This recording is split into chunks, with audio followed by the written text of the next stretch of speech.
Is this your opportunity to get hammered with Godzilla? Who's excited for the preschool adaptation of Demon in the Bottle? Will Cummings coming down with a case of the spoilers mean doomsday for Reed? Does someone need to remind Discord that snitches get stitches? All this and more on Cutting Edge Hero Live!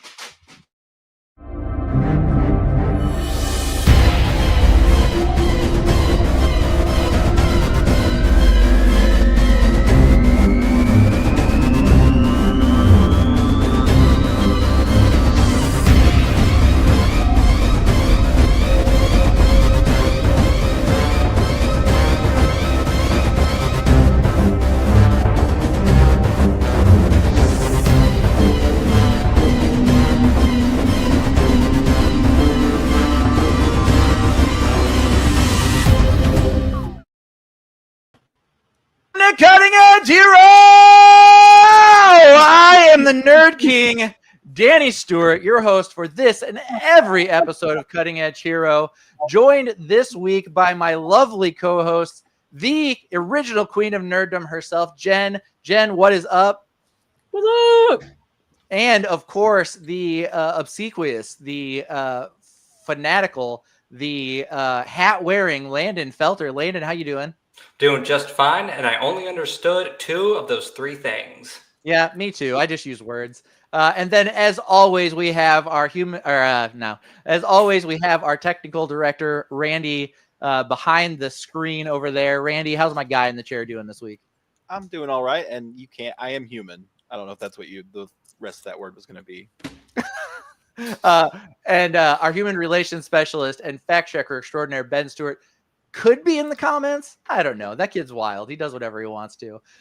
We've got Eric Johnson in the chat and Ken Pachi. What is up? Glad you guys are here. Good evening, my nerd fam. Indeed, Eric. That is my long-term bromance and guy I'm trying to steal from Jen. But anyway. This isn't in relation to that, but I'm manipulating the chat. That's perfect. Yeah. But anyway, let's kick the show off with our biggest first question of the week. Guys, what is the nerdiest thing you've done this week? Jen, you want to go first? Landon, you want to go first? Oh god. All right. I haven't had much time for nerdy stuff this week because I started a new job.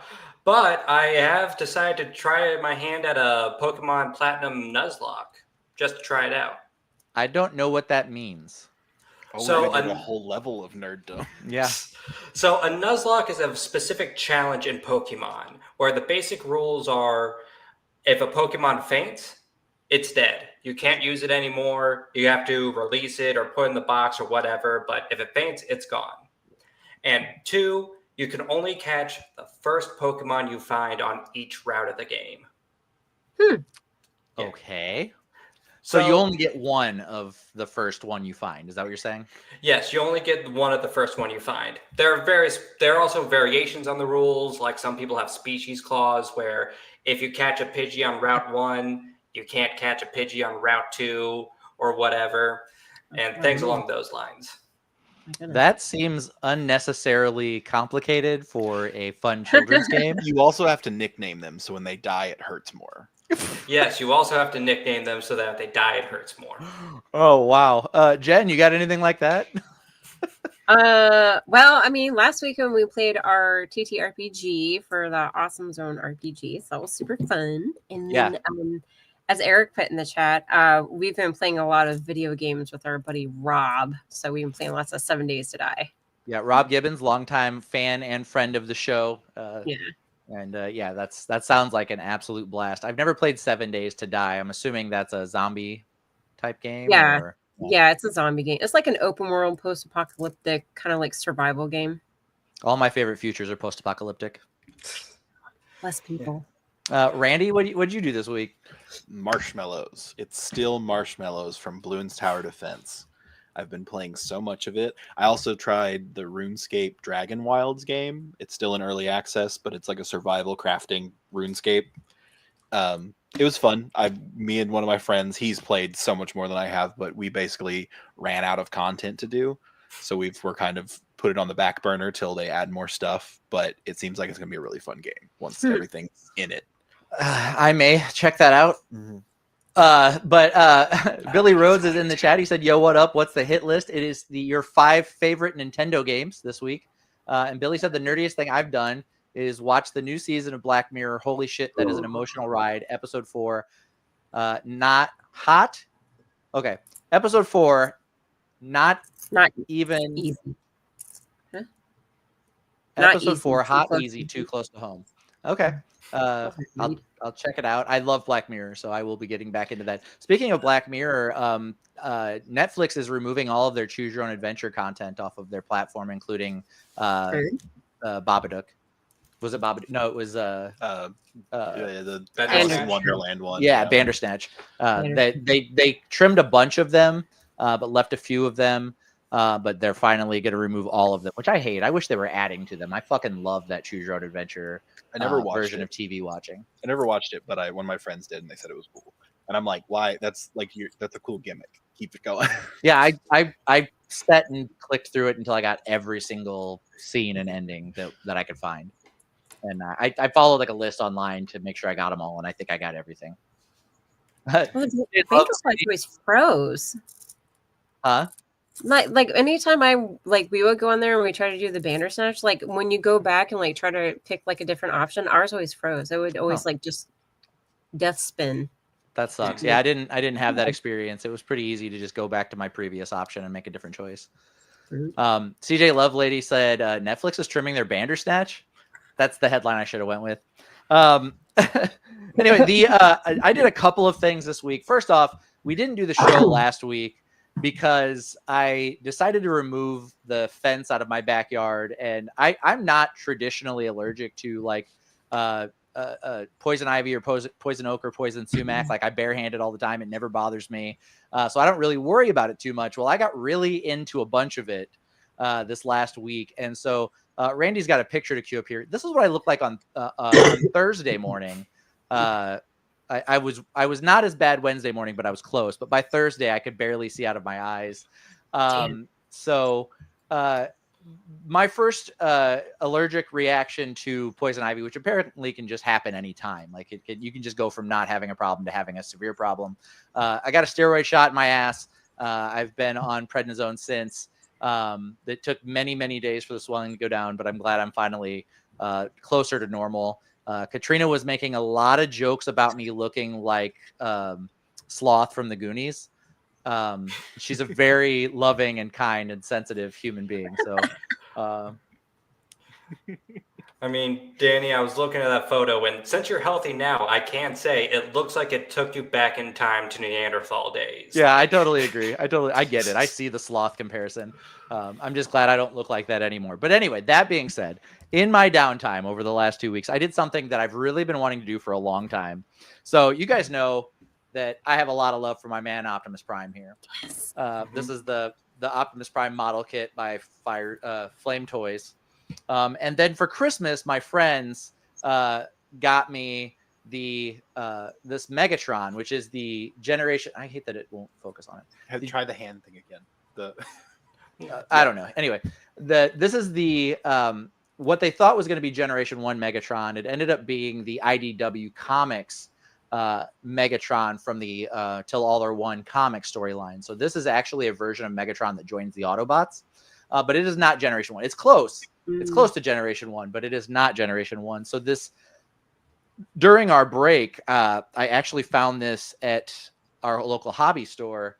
This is the new hotness. That is Generation 1 Megatron, fully made. So these two guys are now going to be on my shelf together as they are supposed to. And as a obsessive nerd, this just makes my little nerd heart so happy to finally have the G1 Megatron to put on there. As soon as possible, I will be following that with a Generation 1 Soundwave and then probably Starscream. And then I need a Grimlock. God, I need a Grimlock. I need so many things. That as well as I got the foam in. I ordered a bunch of foam for a new foam cosplay that I'm crafting that I will be premiering at Cape Con this coming November. So I'm very excited about that too. I won't tell you what it is, but it's big and it's going to be awesome. I'm very excited about it. But anyway, so those are the nerdiest things I've done this week. You guys want to talk about some news? Always. Sure. Randy, how about you fire those bullet points at me?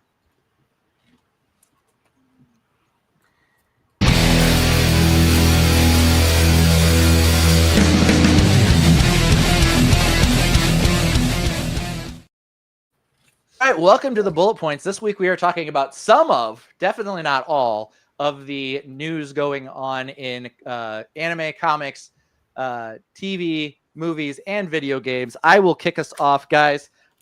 In the world of comics, so the X-Men are going through a bit of a transitionary period in the comics. They did have the island nation of Krakoa for a little over a year, and then that got destroyed, and now they're back to being on the run and feared and hated by society. And in that time, they've relaunched the X-Men series, and Cyclops has a new team. And with that new team, he has a new look. Randy, if you'll throw that first image up. So on the left is the costume he wore throughout the Krakoa era. On the right is the new costume he has in X-Men, in the main X-Men book. So X-Men 16 is out today, coming to us from writer Jed MacKay and artist Ryan Stegman.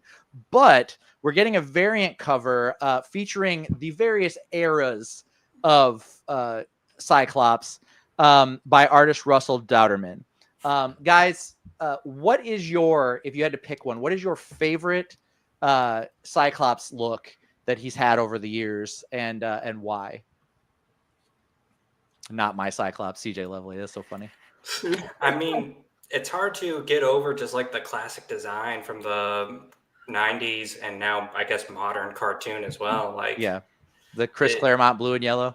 Mm-hmm. Yeah, I strongly identify with that one. I think my favorite of the grouping there, I think my favorite overall is the Age of Apocalypse one, where he's only got one eye and he's actually a Cyclops. And he has the long hair. I think that's my favorite Cyclops to date. I was wondering what that one was. So yeah, that's from the Age of Apocalypse storyline. He blasted Wolverine's hand off, and Wolverine cut his eye out. And so if you know, like the Age of Apocalypse, Wolverine has one like metal stub and one clawed hand. That's from that. Is that where he's pinned to like the X? No, that's actually that's a classic Wolverine comic cover where he's crucified on an X. But it was in Deadpool and Wolverine. Yeah. Okay.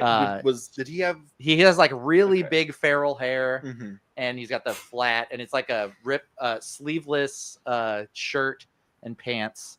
But yeah, the Age of Apocalypse Wolverine was like wild looking. But Jen, what's your pick for the favorite up there? Oh, I gotta go with Landon. I like the classic '90s one that just kind of feels like home. Yeah, I can't go over that one.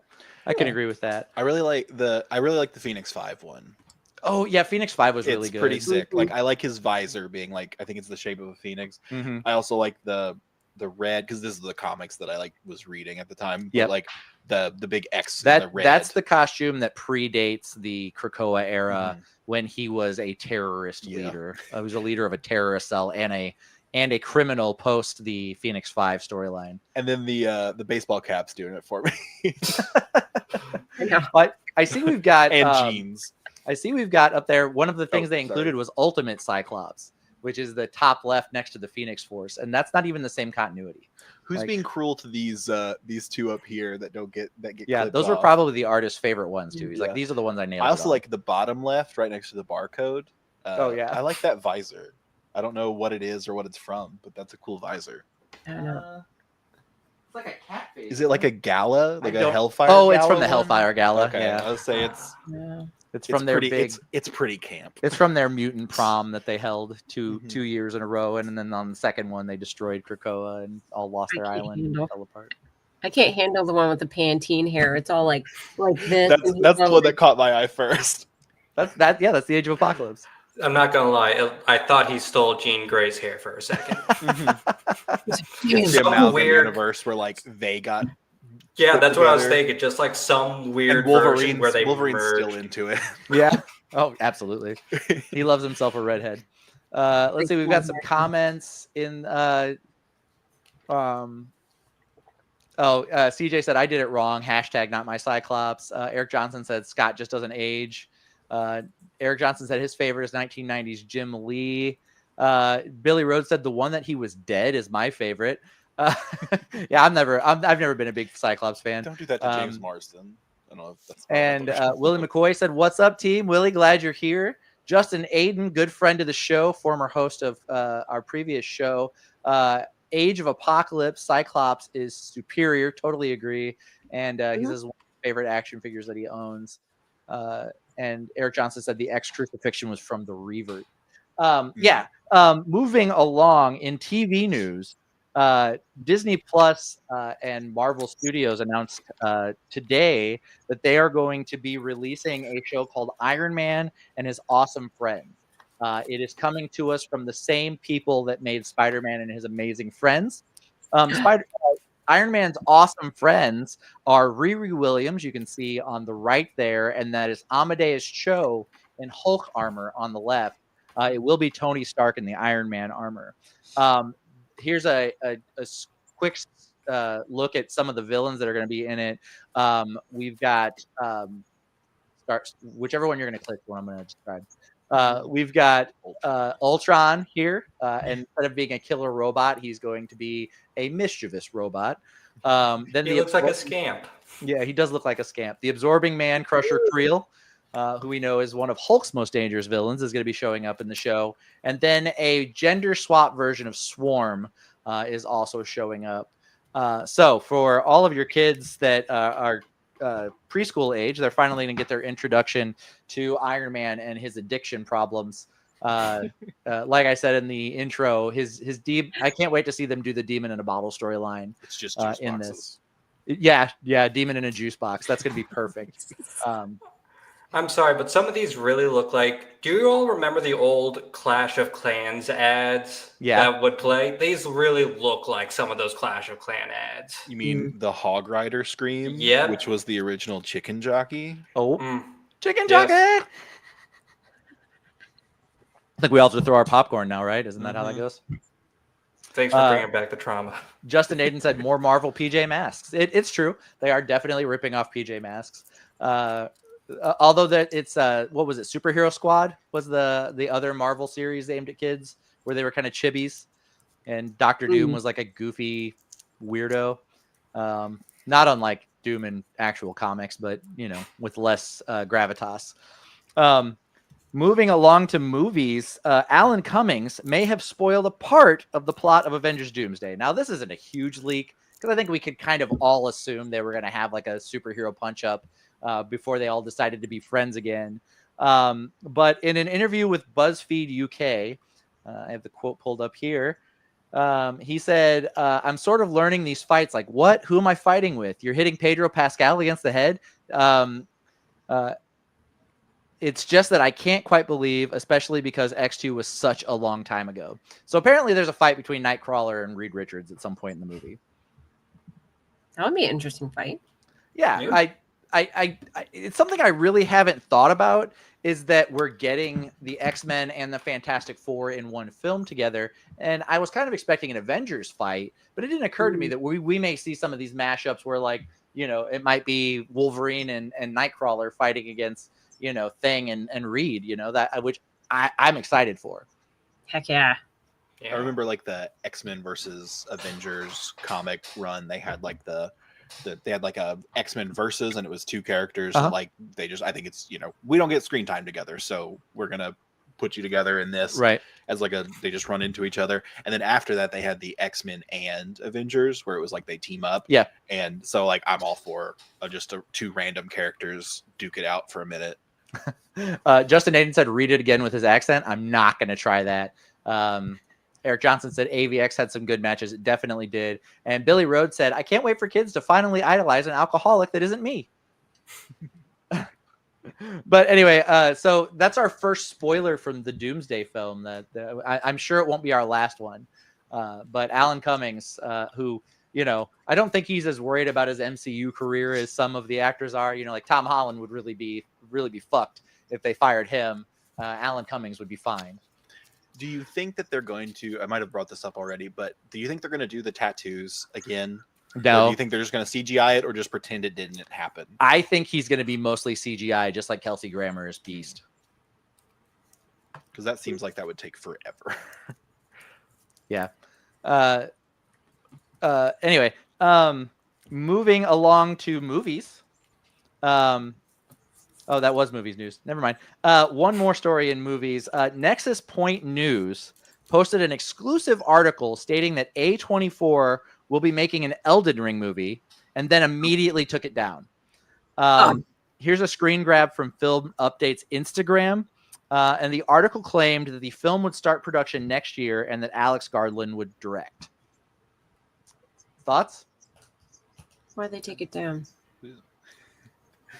The world. I'm more just confused about what that means. So that seems to be the overall opinion is like, what the hell? How are they going to make an Elden Ring movie for starters? Because it's so huge, like what would he even look like?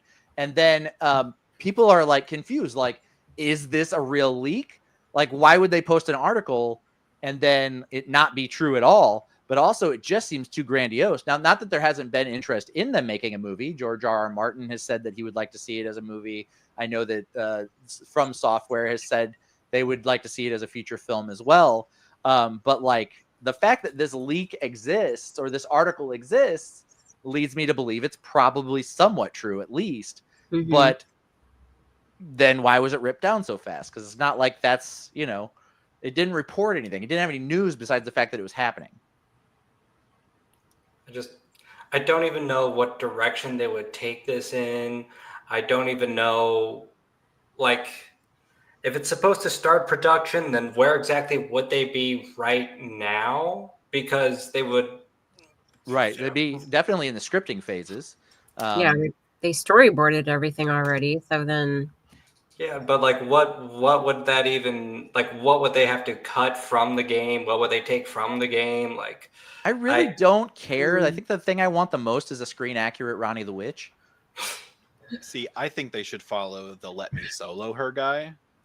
Like that, I just broke this. I just broke the story of the movie. It's gotta Let Me Solo Her the movie. Like, that's fucking great. Rise of the Let Me Solo Her. Running around in underwear with a pot on the head. Yeah. That would be an awesome. I watch that. Oh my god, that's so good. Henry Cavill with a pot on his head. Perfect. Henry Cavill's a little too yoked to be Let Me Solo Her. He was scrawny. Who's a skinny, jacked actor?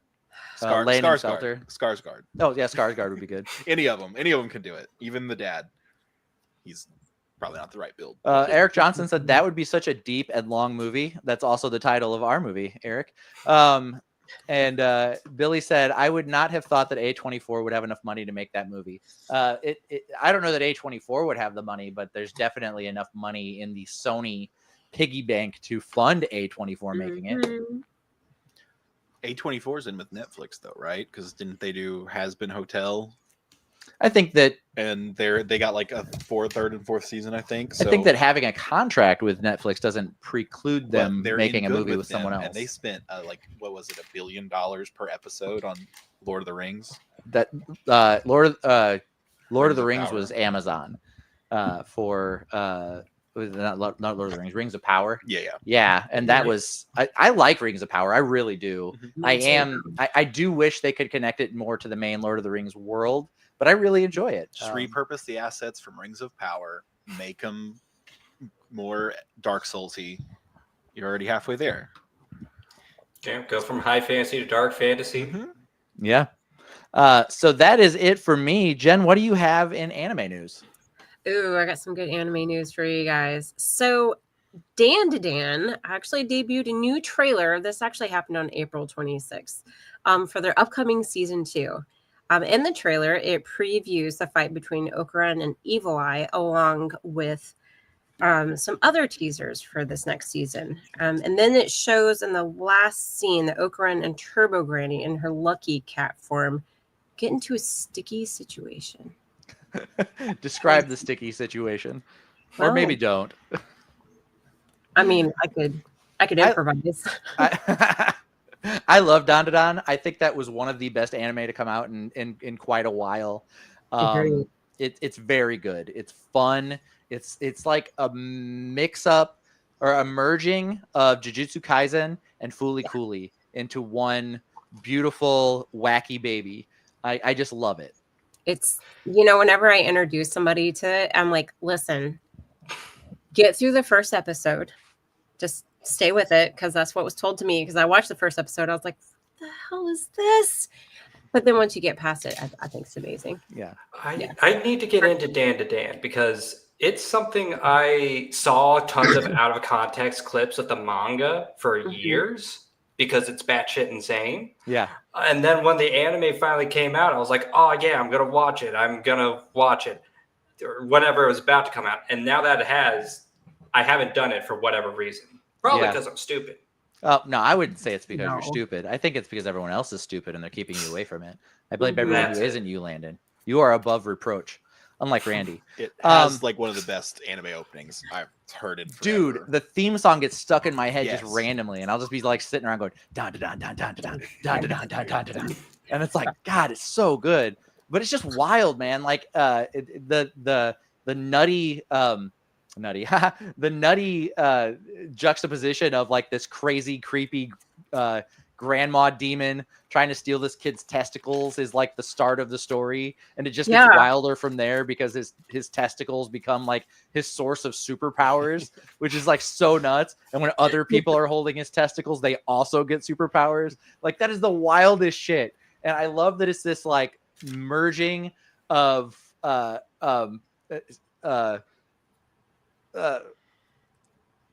the word I'm looking for? Like demons and the occult. It's this merging of the occult and the extraterrestrial all in one thing. Like, they didn't pick a lane. They're just like, fuck it, we're doing everything. Like, I love it. I do too. I absolutely love it. With more news, South Korea announced that they have a 5-year plan to boost their animation industry. I guess they heard that's doing awesome things, and I guess they saw that some of the things that they have been doing have taken off.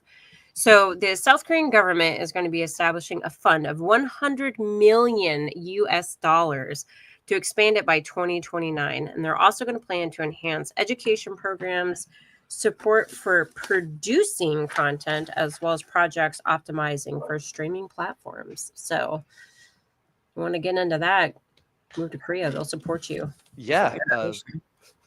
It's nice to hear the good Korea doing something. Yeah, because I mean, yeah. I will say bad timing with the whole 100% tariff markup on all foreign produced film and shows. Yes. I know you work. Yeah, I know the US isn't the only market, but we are a pretty big market. Yeah, I mean, you got to think like South America is like the hub for anime. Like, as much as we love it in the United States, like Brazil, down around that area, they consume it at a much higher rate than we do, which is why sometimes you see that those countries will get their dubs before we will, because they're bigger fans. Billy said, so there's only one true Korea, by the way. Billy is on a correction path tonight. He's like, actually, but yeah, I don't know enough about Korea. I just know that when I think South, I think bad. So I have to remind myself that South Korea is the one that isn't led by a crazy tyrannical dictator. I know this doesn't like fall into anime specific, but we do a lot of American shows. We get most of our animation sent over to South Korea for the actual animation part. And sometimes the North Korea by mistake, which only we're not supposed sometimes. to do. Looking at you, Amazon again. Yeah. Yes. So yeah, that's yes, poor timing on their part, especially with the recently announced 100% tariffs. But you can probably comfortably believe that when the current president is talking about films and tariffs, he has no idea anime exists. He's literally talking about live action movies and nothing else. True. So They may miss that entirely. Do we show him anime or do we keep it? God, no, he doesn't need any. He's on his way out. He's lived long enough. He needs nothing and no additions to what we've got. And I'm not trying to make him a better person. I just want him to go away. I mean, he is old enough to where I think if we show him something just foreign enough and just strange enough, he might actually have a fucking heart attack and die. Dan.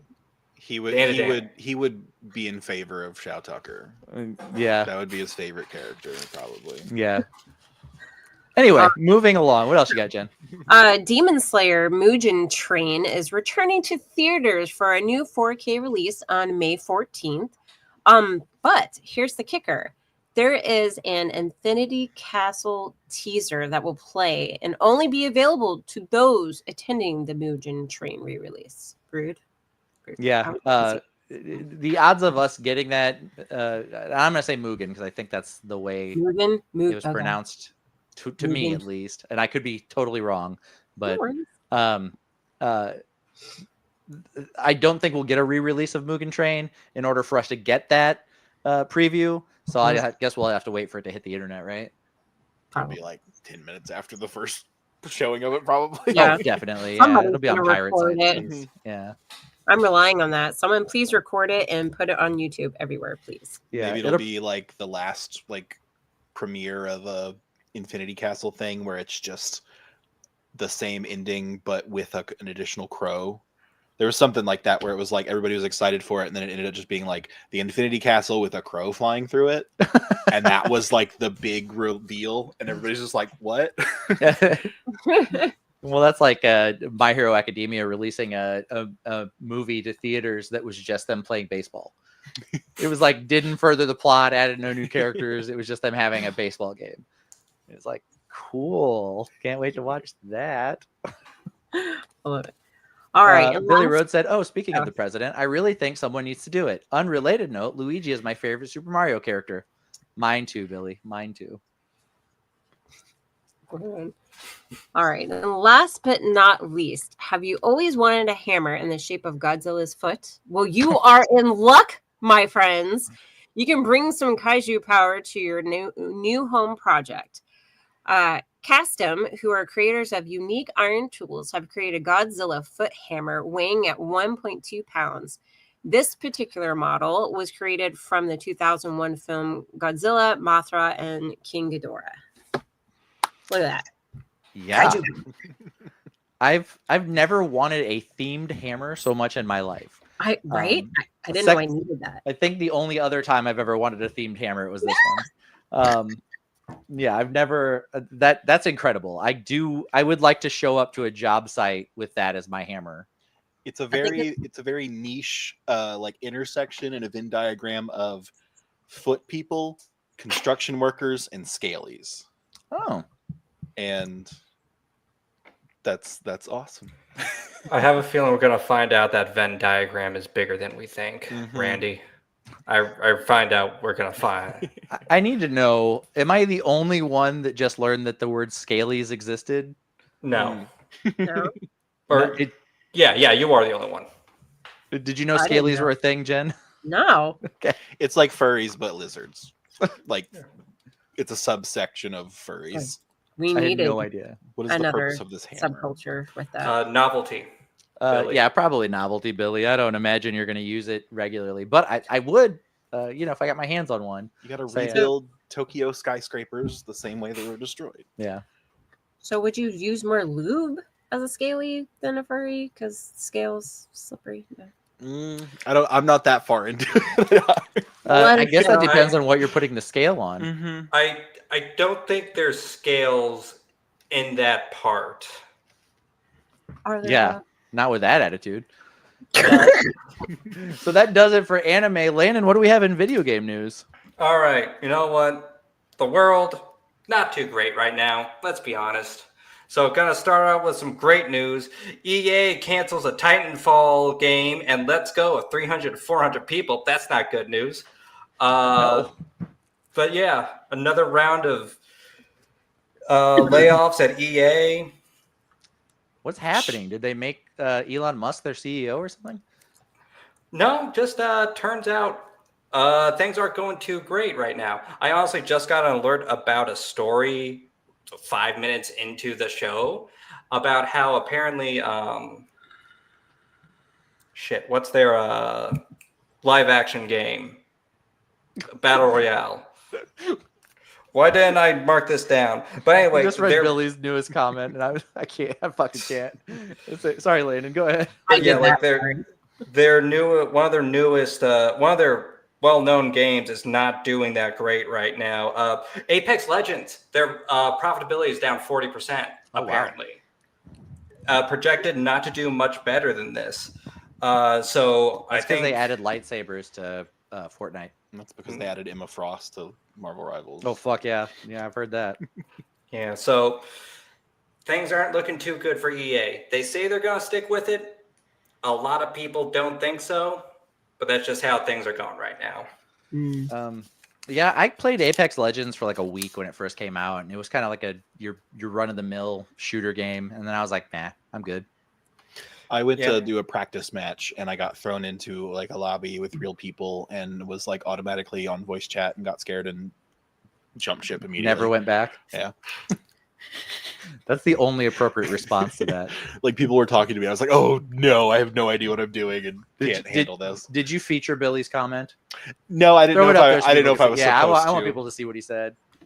I didn't want to get in trouble. So there's that. And then his next one, if you will, so that we can get the feedback that we're looking for here. Well, my only feedback is it's a cloaca, I'm pretty sure. Oh. Maybe I know too much about this. It's a multi-use orifice. Mm-hmm. Oh, yeah. Lots of animals have those. Humans have them too. You never heard of a prison pocket? I meant specifically a cloaca. Also, another multi-use orifice. We have lots of multi-use orifices. That's true. We're in the ER. I would like to talk more about multi-use orifices, but maybe we can just move on to another gaming story. Yeah, you know what? Let's move on. Nintendo is trying to force Discord to reveal the identity of the Pokemon leaker late last year. If y'all remember the big Pokemon leak late 2024 that showed a bunch of beta documents from Pokemon Gen 1 and Gen 2, Nintendo is trying to subpoena Discord right now through California courts to get that information. Speaking of beta documents, if Discord cracks, they're beta cucks. Got him, Danny. They're gonna lose. They'll lose my business if they tattle on this Pokemon leaker. That's ridiculous. Is that the only response? I don't know guys. What do you think, Jen? You know, I don't remember these leaks. I don't remember the leaks either. But I mean, sorry, leaks happen.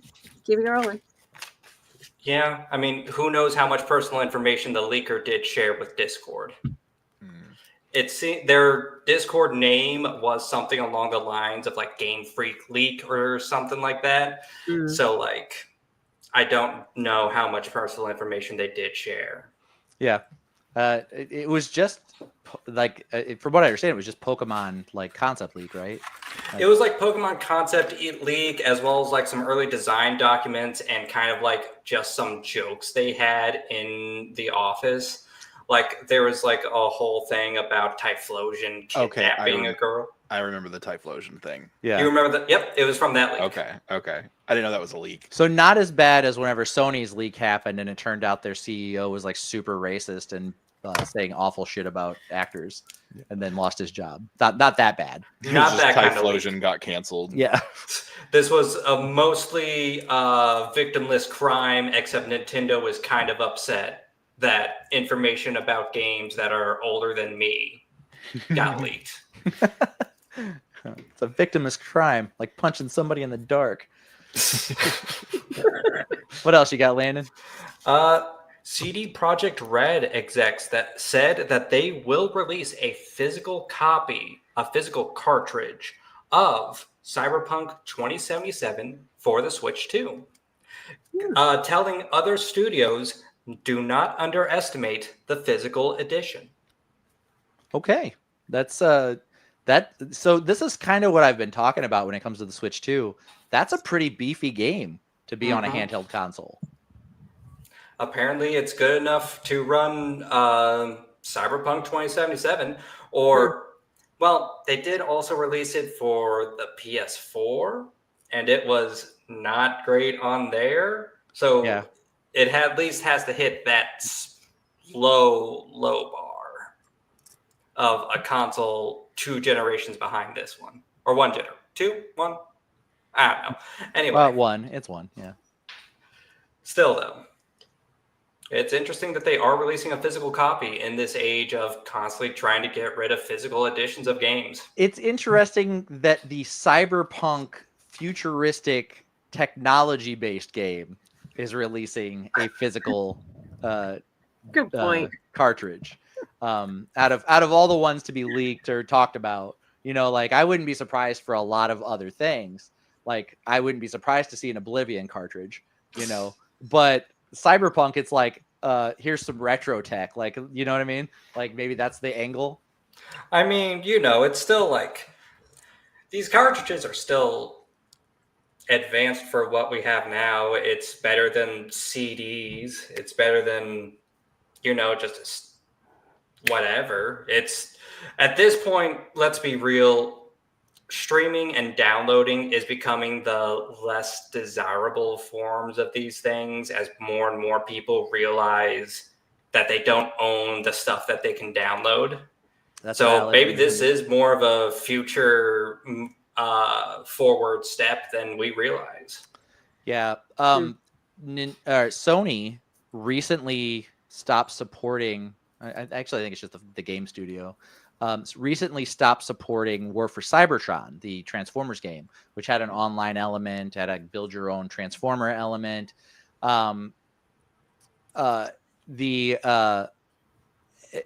really unfortunate because I didn't get it and I really want to get it and I want to play it, but I can't get it on any streaming platform. I have to find a physical copy if I want the game to play it. And I don't even know if I can update the game to play it now because they're not supporting it anymore. So even if I bought an older disc, it may not work, which is crazy. That's just nuts that you can't just put a game in your system and play it. So yeah, this movement away from physical media is starting to become problematic. We're seeing more and more problems with it. There's, larger servers required to hold this data, more support, more people needing to be on the ground for this. And then we've got these major game studios laying people off left and right. How long is it going to be before a lot of these games we've been playing for years go away forever? Billy said, well, Danny, the game is about a fictional story. Oblivion didn't release on a sheepskin scroll. That's true, Billy. You're right. You are absolutely right on that one. Deontay the Giant in the chat. Deontay, glad you are here. Thank you for joining us. Yeah, you're right. It's been a minute since you've been in the chat, so I'm glad you're here. I am too. That rounds out gaming news, Landon. I have just one more story, actually. Oh, go ahead. So we already talked about Nintendo taking Discord to the court, to judicial court. Now it is Bungie being taken to court. Bungie is currently being sued over copyright infringement. Somebody is claiming that they had stolen story elements from their blog for one of their expansions to Destiny 2. Okay. And Bungie tried to present over 10 hours of YouTube fan content. That was like deep dives, dissections, and super cuts of the game content from the expansion as evidence of, see, it's different. Here's examples of the legal distinctions between our property and the blog post. And the judge just shot them down. The judge claimed that there was not enough time for discovery, with it being over 10 hours of YouTube content. And this is from third parties, so it doesn't really matter in this situation, even if it is just clips of their own game repackaged. Yeah. Also, just hearing that, it's like, what does that actually prove? Because the people would just be disseminating information that they had given out themselves on these videos. So they would just be telling the same story that Bungie is already telling. But so I don't know how that bolsters that. Our human relations specialist and fact checker extraordinaire, Ben Stewart, is in the chat. He said there's like a lot of people on my screen. Yeah, Ben, you've been gone a minute. We've added some hosts. Billy said if you want to fix that problem with losing your games, buy the physical copies. Totally true, Billy, other than the whole thing I just outlined a second ago before you posted that. But if Jen, did you have any opinions on that, the Bungie thing? Not really. Okay. I think that does it for the news. I hope this news didn't just graze you. This has been the bullet points.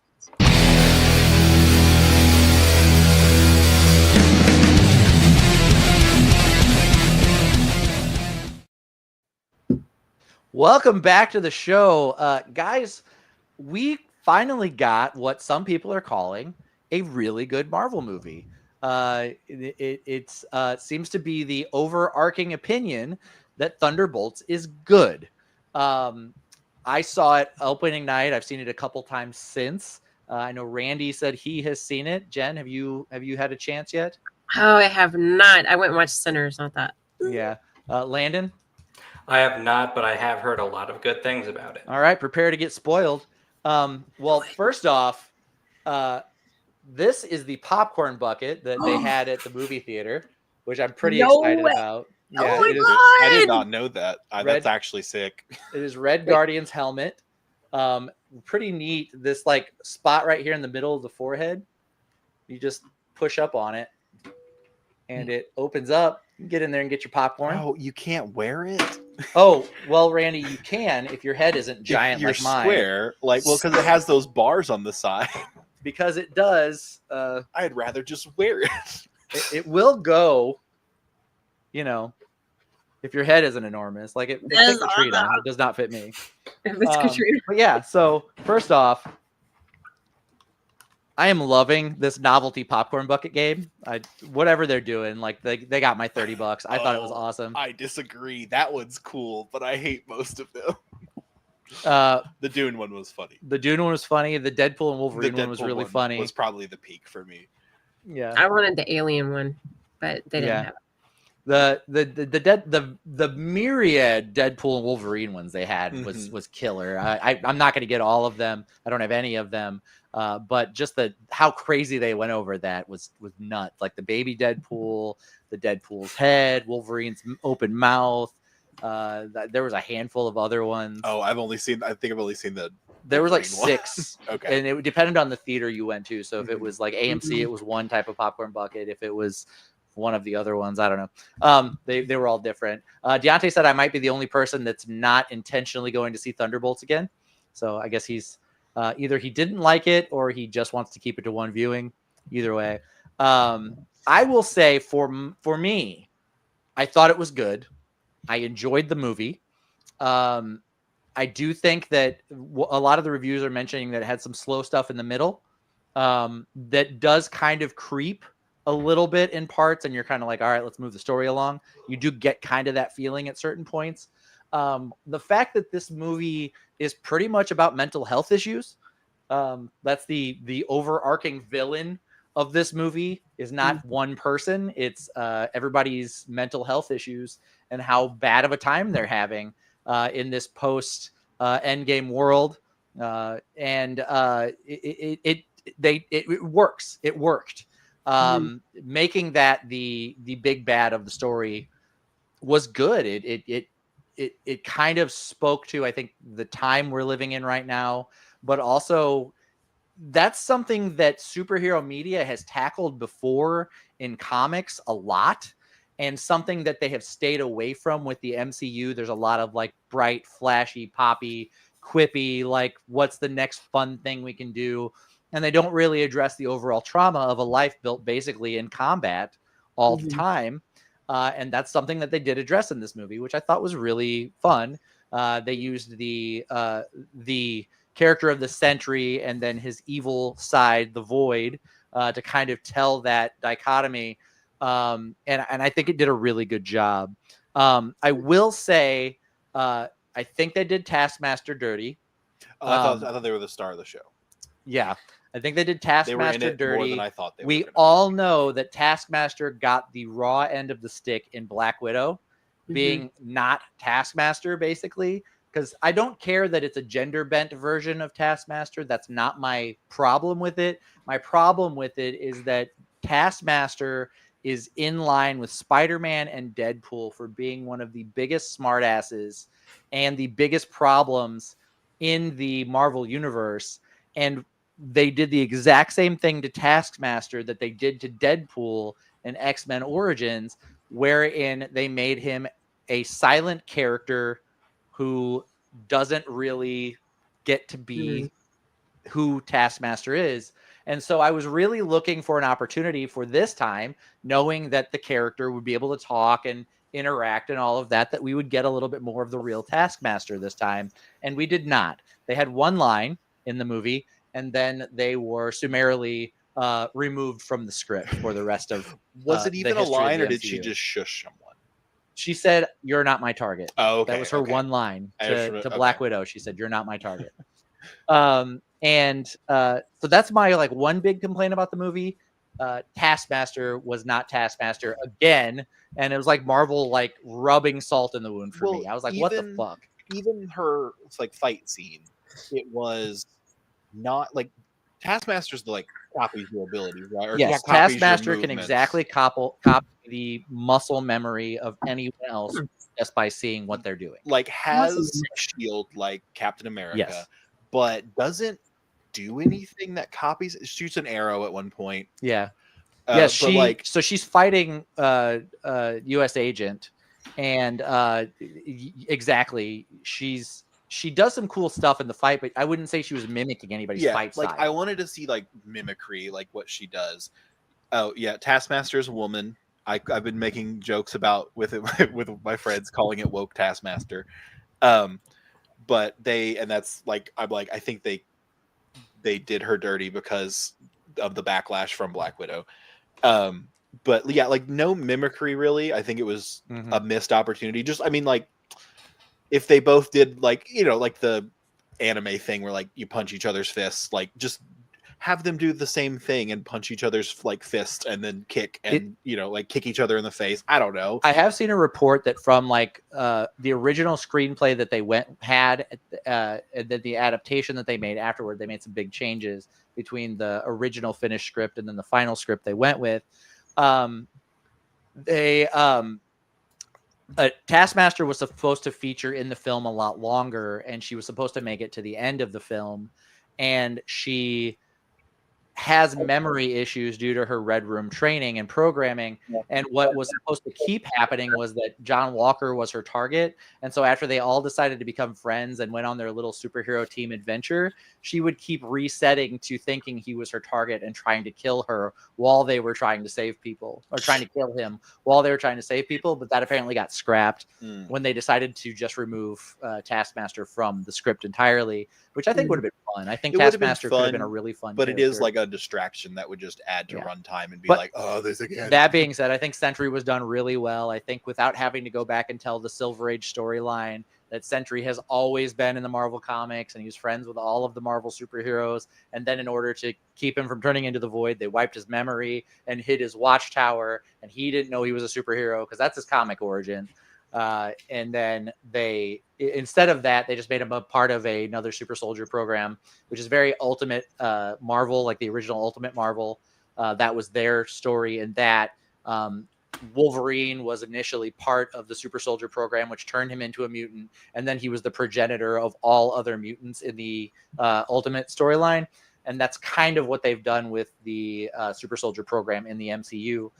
Most of your superheroes spin out of the super soldier program, with the exception of mutants, I think, and the Eternals. But I will say, overall, I thought it was great. John Walker, or U.S. Agent, as he's known in the comics, is my favorite version of the Captain America character in comics. He always has been. For starters, he wears a black costume. Totally works for me. And I've always had a problem with the iterations of Captain America you get, where either he's a super Boy Scout and he won't break any rules or whatever, and he just does whatever's right all the time, or he's this like uptight former soldier who is angry all the time. And those are usually the two versions of him you get. And I always thought U.S. Agent was much cooler. He's a super soldier, but he's kind of an anti-hero, and he's not afraid to break the rules that Captain America won't. And I've always just liked that character a lot better. Like Marvel vs. Capcom, I always switch to the U.S. Agent costume if I'm using Cap. So that being said, I still don't think they've done John Walker correctly in the movie. I think we didn't really get the hybrid Punisher, Captain America that U.S. Agent kind of always has been. But I think that the fact that Wyatt Russell's still around and he's going to be going into Doomsday, we still have the opportunity to finally get him right now that he's officially part of an Avengers team. For those of you who don't know, the Thunderbolts name in the movie was initially Yelena, the Black Widow's Pee Wee Soccer League that she was on as a kid. That was the name of her team, and so they jokingly make it the name of their superhero team. And then by the end of the movie, they actually become the New Avengers, which was supposed to be the name of the movie all along. And then Kevin Feige, I guess, at one point went, haha, what if we call it the Thunderbolts instead? So if those of us who are comic book fans, you will know that this follows much more closely to the Norman Osborn Dark Avengers storyline than it does with the actual Thunderbolts storyline. And they were technically the New Avengers in the comics that were actually called the Dark Avengers by Marvel Publishing. So now they are officially calling the movie the New Avengers instead of Thunderbolts. And they are making a social media push of them going around changing all of the Thunderbolts posters, the billboards, the bus station signs, everything to say New Avengers now instead of Thunderbolts. I saw a TikTok the other day of God, what's his name? Bucky. Sebastian Stan walking around in LA, going to bus stops, changing out the Thunderbolts posters for New Avengers posters. So that's been the big thing they're doing with this, the renaming of the Thunderbolts to the Avengers. That's what the asterisk meant, that the real title was coming after the movie released. And I think it's great. I think it's genius. I think the movie was well done. I don't think this should be the direction that all movies going forward. But I think in this one instance, it was really good as far as reestablishing the world that the Avengers lived in and how they can move forward from there. Also, how many of you guys know what happens in the post-credit scene? No, you haven't ruined it for yourselves? No. I apologize. I don't want to spoil this for anyone, but as my co-host, I'm unapologetically going to spoil this for you. If you do go see it and like you're gonna skip away because you don't want to hear the spoilers, don't watch the credits because apparently the credits spoil. I missed it, but the credits apparently spoil it once it gets to like songs. Really? Yeah. So the final post-credit scene is the Avengers sitting around in the New Avengers Tower. With Sentry, who has recovered from being the Void, and he got his memory back. He remembers what happened in their fight. He's unable to use his powers because he knows now he can't be Sentry without also being Void, which is his thing in the comics. But as they are arguing about Sam Wilson, Captain America, suing the New Avengers for the use of the Avengers trademark and how he's trying to trademark it for his own team, they get a warning of a vessel coming in from another dimension, basically coming out of hyperspace. Mm-hmm. And it is the Fantastic Four spaceship coming into the MCU. So there have been some theories that the end of the Fantastic Four movie will be them failing to stop Galactus and Reed shunting them into the MCU as a way to save his family. But we're unsure as to what that actually means. But the end of the movie shows the Fantastic Four's ship flying into the scene. So that's pretty cool. I can't wait to see Fantastic Four because that's going to kind of open that up.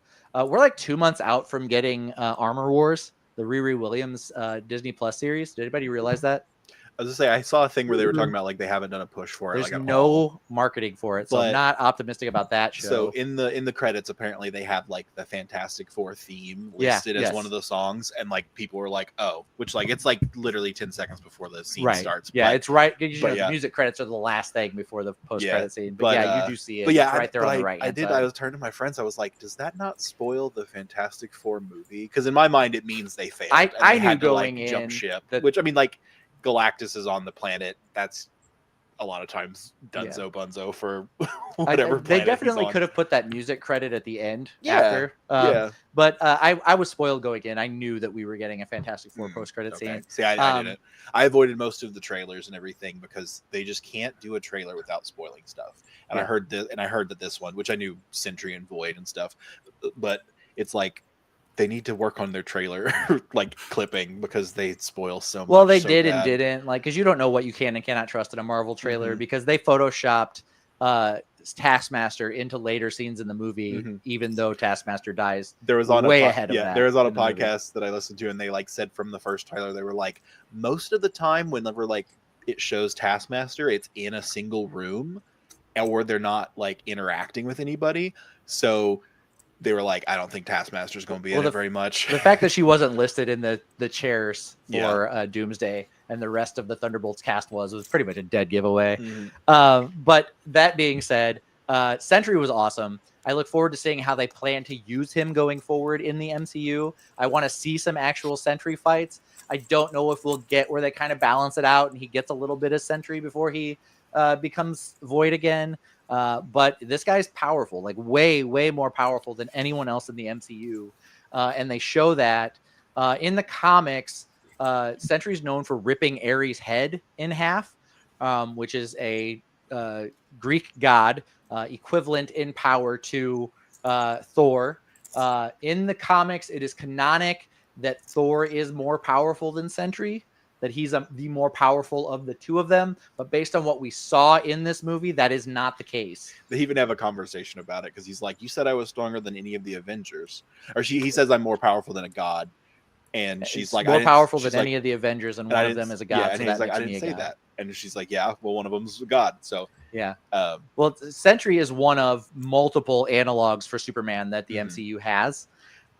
in the comics, is the Void a separate No. entity? So they've never definitively answered how what the Void is in comparison to Sentry. He has been theorized to be an entity that lives outside of Bob's body Mhm. that has infected him because of his Sentry power, like the Phoenix. It has Yeah. also been theorized that it is just super depression, Mhm. like the highest, most crazy part of like a DID depression, where it's a dissociative identity disorder that he has compartmentalized all of his trauma and depression into.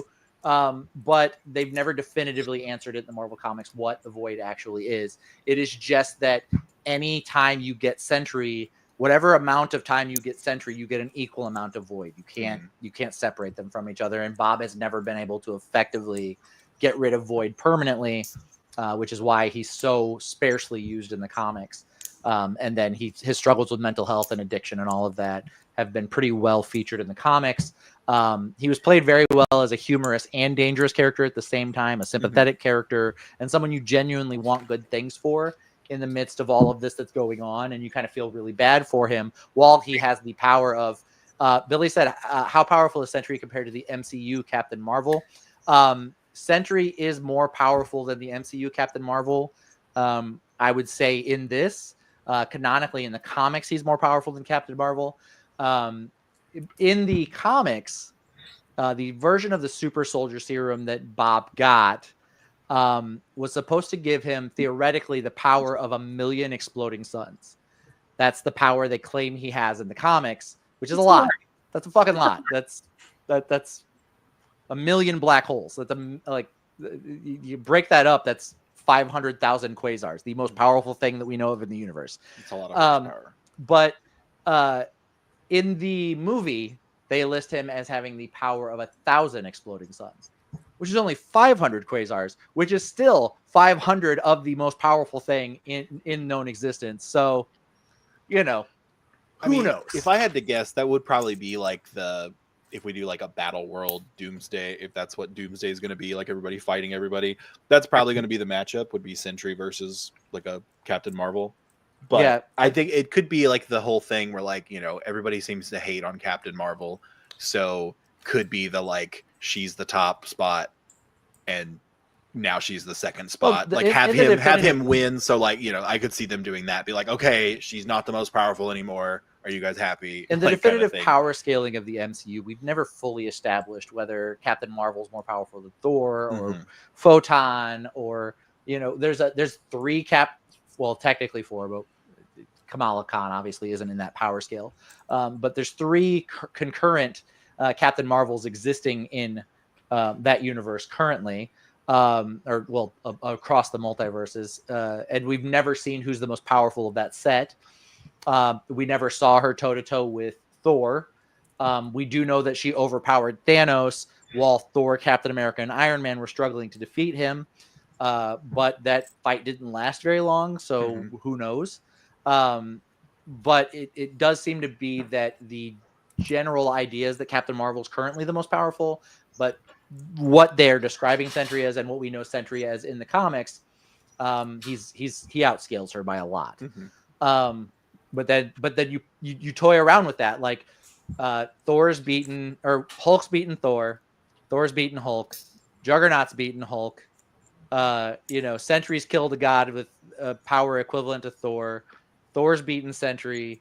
Like, I guess it depends on the day and the writer. It's really hard to know what the actual power scaling is for these characters. It's however the writer feels that day. Yeah. I will say one of my favorite quotes from the original Sin storyline, they were going around giving superheroes contaminated Asgardian powers that made them stronger. And there was a version of Hulk in that story that was Banner was more powerful than the regular Hulk. And he was evil, and he was fighting against Thor, and Thor said, Hulk says something about having always beaten Thor in the past, and Thor says something along the lines of, "You know what's great about all those times you beat me in the past, Banner?" And he says, "What?" And he says, "I was holding back," and then he knocks him out in one hit. You know, again, power scaling is all over the place with comics, but ideally, I believe they have stated that Thor is more powerful than Sentry. So he's always supposed to be the peak of like most powerful in the Marvel universe. I mean, he is a god. It's true. I mean, got the power of the All-Father.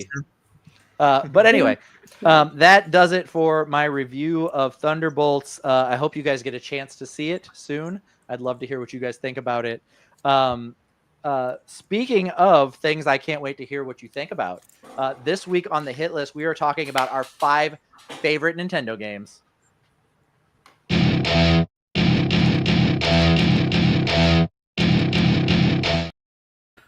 Welcome to the hit list. This week we're discussing our 5 favorite Nintendo games. This could be from any system, any game produced by Nintendo. You may know Nintendo from their origins as a rice cooker company, but I know them from their introduction of home consoles to the mass market. You know, some people would say Atari. Get the fuck out of here with that. Nintendo's the one that brought the real thing. It's their Famicom system, meaning family computer, that we know as the regular Nintendo or the regular NES. Jen, would you be so kind as to kick us off with your number 5? Sure. My number 5 is F-Zero. So this was a racing game that you could play. Actually, you know, these top 5, a lot of these games have a lot of sentimental feelings for me, because a lot of time growing up, me and my brother always used to play F-Zero, and I can't tell you how many hours and hours that we played that, but my brother would always use the yellow one, and then I always do the pink one because I can never make those turns very good, so I always had to bump off stuff. Gotcha. I wasn't a huge F-Zero player. I think I might have played it a couple of times. I will say I'm always appreciative for F-Zero giving us one of the greatest Smash Brothers character of all time, which is Captain Falcon. Yeah, I think he was the blue car. Pretty sure. He's basically like the main character of F-Zero, right? Like that's kind of he's the speed racer of He's the only one I F-Zero. know. Yeah. He's the only one I know from Yeah, the series. again, the only one I know by name for sure. Show me your moves. Landon, any F-Zero time? I've played a bit of it, getting on SNES emulators. You're always going to play a bit of that. It's classic. Yeah. What'd you have for number 5? Oh, my number 5? Yeah. Talking about classics, it's Legend of Zelda: Ocarina of Time. Yeah, I feel as Sorry, the picture makes me crack up. I love it. I've never played this version. Link has never been that powerful. I mean, what are y'all talking about? That's a perfectly average picture of Ocarina of Time. You're right. I'm laughing because Zelda looks funny. Exactly. You forget how dated these graphics can really be. I love it. But I don't want to take it down. But it's just a classic. It's just a classic. It really is. Like, I think a lot of people overhyped it a lot over the years. I wouldn't call it the greatest game of all time. After all, it's just my number 5. But it was still a massive leap ahead for what it was. It was incredible. That is Story, my writing, gameplay. That is my number 2 favorite Legend of Zelda game. And Ocarina of Time was a game, like literally a game changer, but it was a game changer. Like, it brought some elements into gaming that we had not previously seen, whether it was the playable instrument in game, which I think we can argue that gave rise to eventually Rock Band and Guitar Hero, because people were writing songs on the ocarinas and uploading them to the internet, like how you can play this song, whatever. People were putting serious time into that. And if you don't believe that those periphery video music games didn't spin out of that, I think there's a good argument that they did. There's a lot of really cool mechanics, switching from over the shoulder to first person shooter view with the bow. That was one of the first games to ever do that, which I thought was really cool. And the slingshot as well. And horseback riding. We'd had games to that point like Gallop Racer, which has been a long-standing Sony franchise that was on the PS1. But we got Ocarina of Time around that same time. There hadn't been a lot of fun horse racing games before. And now you look at games like Elden Ring, Oblivion, Skyrim, Red Dead Redemption 1 and 2, and having your own steed has become a common mechanic for video game characters. And I can't think of anything that did it before, or did it as well before Ocarina of Time. Yeah. It's Ocarina of Time, like I was saying before, it was revolutionary for its time. But yeah, it was good. It was a great game. It's my number 5. Yep. It's the first one that I've ever played and beat. I got the GameCube with the 4 Zelda games together and then a demo of Wind Waker.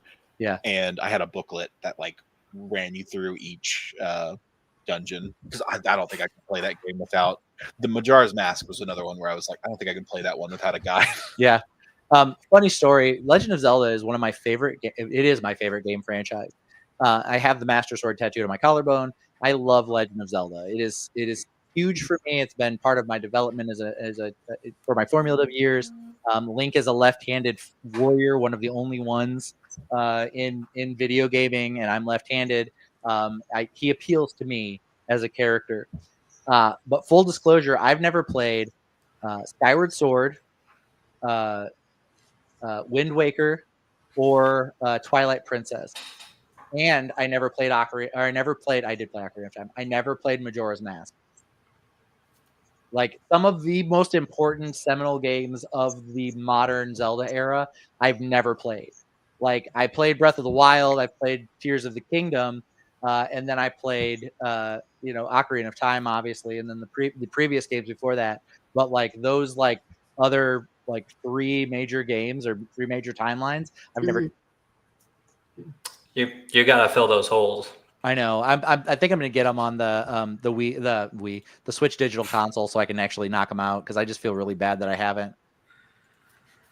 Yeah. Space Boy says, "Bro, Danny, I even played those." Oh, sorry, I let you down, Space Boy. Video game much. Randy, what did you have for your number 5? My number 5 is the first game that I ever beat all the way through, Yoshi Story. Okay. I would rent it from like our video game store, or not video game store, or video store, and you could rent it for 2 days, or on Friday you would get it for 3 days. Oh yeah, that was definitely that the move. was like that was what I always Friday did. rental. We got like a Friday night rentals, and I would get different games, but Yoshi Story was the first one that I went all the way through, and I beat it, and then got to like the end credits or whatever it does, and I was like, oh okay, I've never seen the end of a game apparently, so I didn't know what was going on. I was like, I just start over. But it's really fun. It's really just like a platforming. I think like you know, kind of just Yoshi but a platformer, and it's very fun. I don't remember enough of it, but when the store closed, I was able to buy, like, they were selling all the games, and I was able to buy that and like Star Fox and like a couple other games. Yeah. One of which should be my number 1, but isn't. But it's the Superman N64 game. Oh really? You know, the notoriously good game. Yeah, everybody loves that game. Yeah. And then a Batman Beyond game is that I've never the been able to play. Atari game on your list too? Oh, Mhm. just kidding. I don't know what that one is, but I'm assuming it's a very it's good an game. unplayable game. ET is unplayable. You like start the game off, you like I think you like fall into a hole or something, and then you can't get out of it, and you cannot move forward in the game at all. Yeah. Like it's the worst, like one of the worst games they've ever released. Yeah. But yeah, that's a great number 5 as well. I've never played it. Anybody else played Yoshi Story? Mm-mm. No. Can't say I have. Yeah, you're all alone on that one. Randy, what do we have in chat? Let's see. We have Space Boy says the Phoenix Wright series, fun dialogue, fun characters, good shit. Yeah, I've never played any of the Phoenix Wright games, but I've seen like videos and stuff of them, and I know that like Ace Attorney, Phoenix Wright is like a really popular series that people love. Mainly just Aren't out those- the objection. Objection. Isn't that Capcom? Well, it's a Game Boy game. I mean, yeah, but It's on a Nintendo system. it's on a Nintendo system. We'll let this one slide since you don't. I want to. I want to be very clear. I don't think all 5 of mine are either Nintendo only games. They're just from a Nintendo system. Same. So stop gatekeeping, Landon. Is it gatekeeping or is it following the rules? Someone's got to give a damn about the rules. Billy, these are the rules that a U.S. agent would break. This is what I was referring to. You're the paragon of the podcast. Landon's being a real Captain America right now.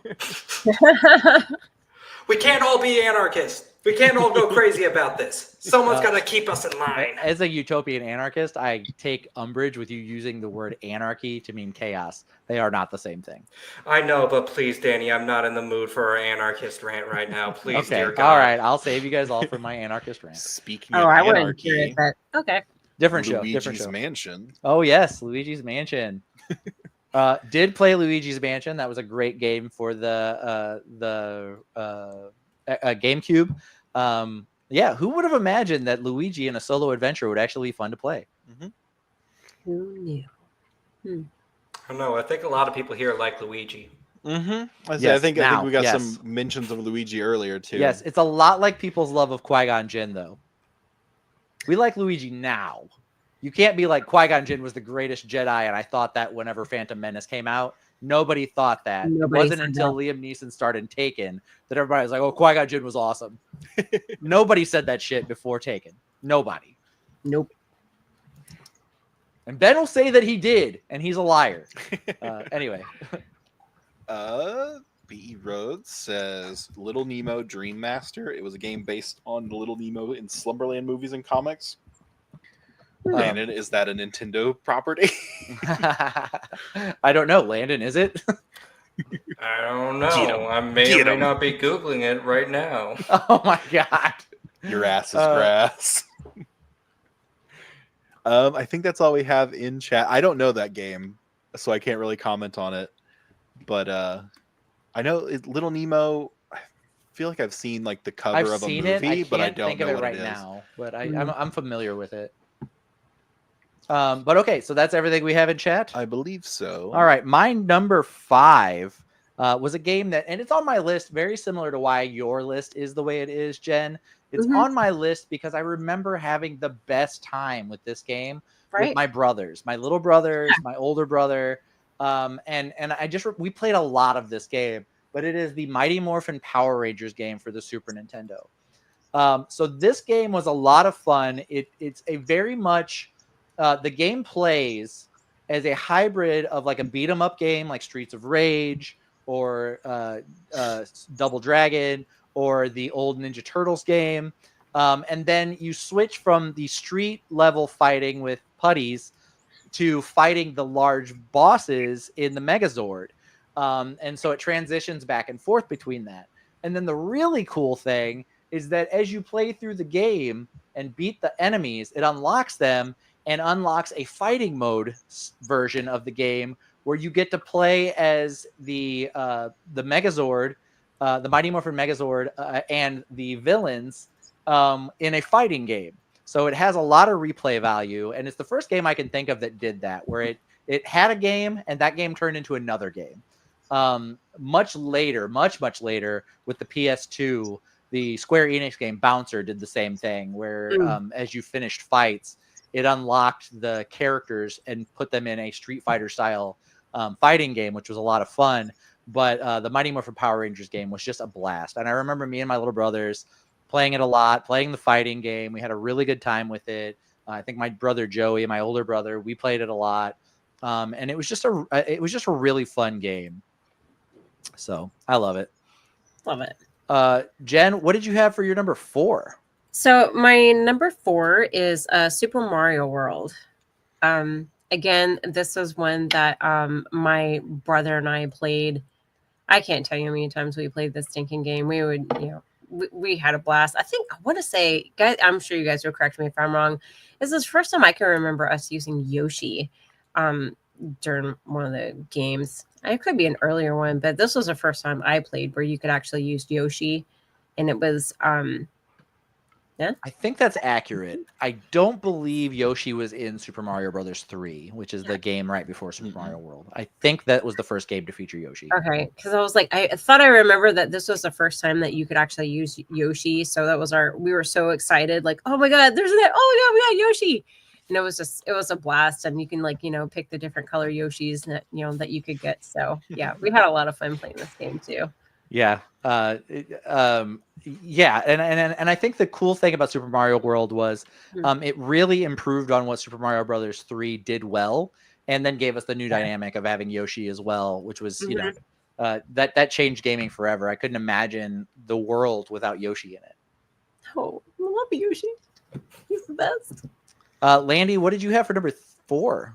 All right, my number 4, again, on the Nintendo 64, it's Donkey Kong 64. Straight pimpin'. Can you sing us the entire DK rap? So they're finally here, performing for you. If you know, I don't know. Oh, I'm not doing the rest. That was good. That was good, Landon. I just more know than I he's knew. the leader of the bunch. You know him well. He's finally back to kick some tail. Is that how it goes? Yes. Right there. I remember playing. There's like a battle mode in this game, right? Like you can be in like a little arena. It's like you try to knock each other out, and like Dixie Kong has like extendo arms. That's all I remember about it. Or maybe it's her pigtails. Yeah, she had her pigtails. On my bingo card for this episode, so mad. I did not have a Randy flexing on Landon rap battle square, and I wish I had, because I could not have predicted that in a million years. Well, Danny, I'm so happy to provide that for you, even though it was a very sad rap battle on my end. Look, we're all white. The rap battle's only going to be so good anyway. I have no rhythm. I just can remember lyrics sometimes. Yeah. But I think that was peak for us. But the reason why this is on my list is similar to Jen and Danny's is because it was one of the few Nintendo 64 games my family actually owned. It was this and Mario Kart 64. All other 64 games I played, I either borrowed from friends or got from elsewhere. But this is the ones that we owned. So this is the one I played over and over and over again. Yeah. And it was just I don't know. It's a core part of my childhood at this point. Yeah, I can appreciate that. I think for my money, I don't think I ever played Donkey Kong 64. I don't think I played past Donkey Kong Country 1 and 2 because I didn't play the Diddy Kong game. I didn't really get into the racing game. So I think really my Donkey Kong journey ended at Country 2. But I've seen enough of this game to know that it looks fun. I just never got into it. It's a collect-a-thon. If you like collecting things, you'll have fun with it. Randy, what did you have for your number 4? My number 4 is one of my childhood Pokemon games, Sapphire. I was a Sapphire kid, but Ruby, Sapphire, they were the two that came out together, and then Emerald's also part of this. Yeah. But it has one of my favorite Pokemon, which is the one I got as a starter, Trico. Oh. Well, I like Sceptile, but Trico's the starter. It's not the first game that I had, but it was one of the ones that I played the absolute shit out of. Yeah. And, just played it all the time. And then I think I lost the copy or one of it got stolen. I think it got stolen. But not gonna get into that. But I bought a second copy, so I've owned 2 copies of it, and I still have it somewhere. I don't know if it still functions, but just absolutely, this was the start of no lifing games. Where ran through so many batteries. All right. Well, what do we have in chat? In chat we have Star Fox. Oh, Star Fox is a great choice. Mhm. I'm not going to break that down too much. It may or may not be on somebody else's The list. GameCube Star Fox, where I think you are very rarely in a battleship. Isn't that like Star Fox Adventure? I think so, Or yeah. something like that. And then there's Star Fox and there's Star Fox 64. Both great games. But yeah, I'll break that down here in a minute. Snake Rattle and Roll for the NES. You navigate an isometric 2D map and collect shit and avoid enemies. Typical video game shit.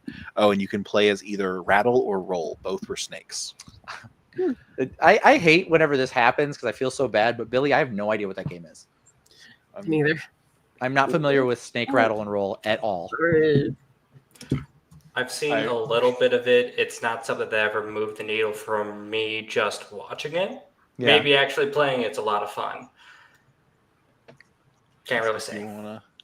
I can see that. Yeah, Yeah, I'm pulling it up for Danny to see. It looks fun and silly. Yeah, it kind of looks like Hubert a little bit. It looks like a 3D Sonic game that I used to play at the orthodontist office. Okay. I never had braces, but my sister did, and I spent many hours in the waiting room for my sister to be done. Yeah. And they had a SNES, which was so cool. My number 4, there's a bit of a story behind this one too, but it isn't just a game. It's also a peripheral, and that is the Super Scope 6. So I remember the year this came out, I asked for it for Christmas, and my mom set me down and gave me the hard news that Santa probably couldn't afford the Super Scope 6 this year. Which Santa's got all them damn elves, and mom and dad had 8 kids, so damn. So I did not have my heart set on the Super Scope 6, didn't anticipate getting it, and whenever I opened that weirdly shaped present on Christmas morning and it was my Super Scope 6, I lost my ever-loving mind. That was one of the best opening a present feelings I've ever had in my life. I think a lot of it has paled in comparison since. But I can tell you from personal experience, as a kid, now as an adult, I may not love the Super Scope Periphery. I have no idea. But as a kid, you know what makes Tetris a lot better? A shoulder-mounted rocket launcher. Who knew? Yeah. Do you know what makes Whack-A-Mole a lot better? A shoulder-mounted rocket launcher. You know how Duck Hunt was kind of fun? Yeah. What if you're shooting land-to-air missiles out of the sky with a shoulder-mounted rocket launcher? That's why you should be hunting. Fucking Nintendo was going the right direction with that. Like, there should have been, like, an action mace that they introduced some years later, and maybe, like, a build-your-own-tank kit or something, instead of going more for, like, the handhelds, because that seemed the right direction to me. Like, a fucking rocket launcher is what I'm playing my game with. You know, Duck Hunt, you get the little light gun, and it was like, oh, this is kind of cool. Like, the game what's his name? The Nintendo kid from Game Master or whatever. You guys remember that? It was a cartoon that ran concurrently with the Legend of Zelda cartoon, and he had the Duck Hunt gun. His belt buckle was the NES controller, and then he had the Power Glove. I forget the name of it now, though. I missed that. That kid was okay, but could you imagine if he'd had a shoulder-mounted rocket launcher? That's what I want. Now, it did shortly feature in the original Super Mario Brothers movie as an actual rocket launcher, which wasn't as cool because that movie fucking sucks. But was it Captain N, Billy? Thank you. But I love it. I wish I still had it, and I cannot tell you how much I played with it not connected to my Nintendo, pretending it was a rocket launcher. Like, it was so multi-purpose. And it was a blast. I love it, and I want another one. I wish that they would release like a plug and play Super Scope 6 like they did with the NES and the SNES. But I love the Super Scope 6. It was so fun, and I really, really miss having it. I believe I broke it at some point, being a kid. But awesome, great memories around it. And I wish that they would come out with cool shit like that for video games, and people wouldn't be like, that makes kids violent. But anyway, Jen, what did you have for your number 3? My number 3 is GoldenEye. The 007 GoldenEye. Look at those graphics. Yeah, look at that. That's totally Pierce Bronson. Those are some sexy pixels. Right? That's what he looks like. Right. Back in the day, we were like, oh my God, look, his face, it looks just like him. Now it's like, yeah, yeesh. Yeah. But again, my brother and I, endless hours of playing GoldenEye. It was probably one of the most fun first-person shooters and stuff that we played, and I just absolutely loved it. And I'd probably go back and play it if I still had it. So I would say prior to Borderlands, GoldenEye was probably the one first-person shooter I had spent the most time on 100% agree. prior to getting my hands on Borderlands. And then I was like, well, this is a lot of fucking fun. So I stayed in that. But like, I was never a Halo guy. I played Destiny for a little while, but just long enough to finish the first story.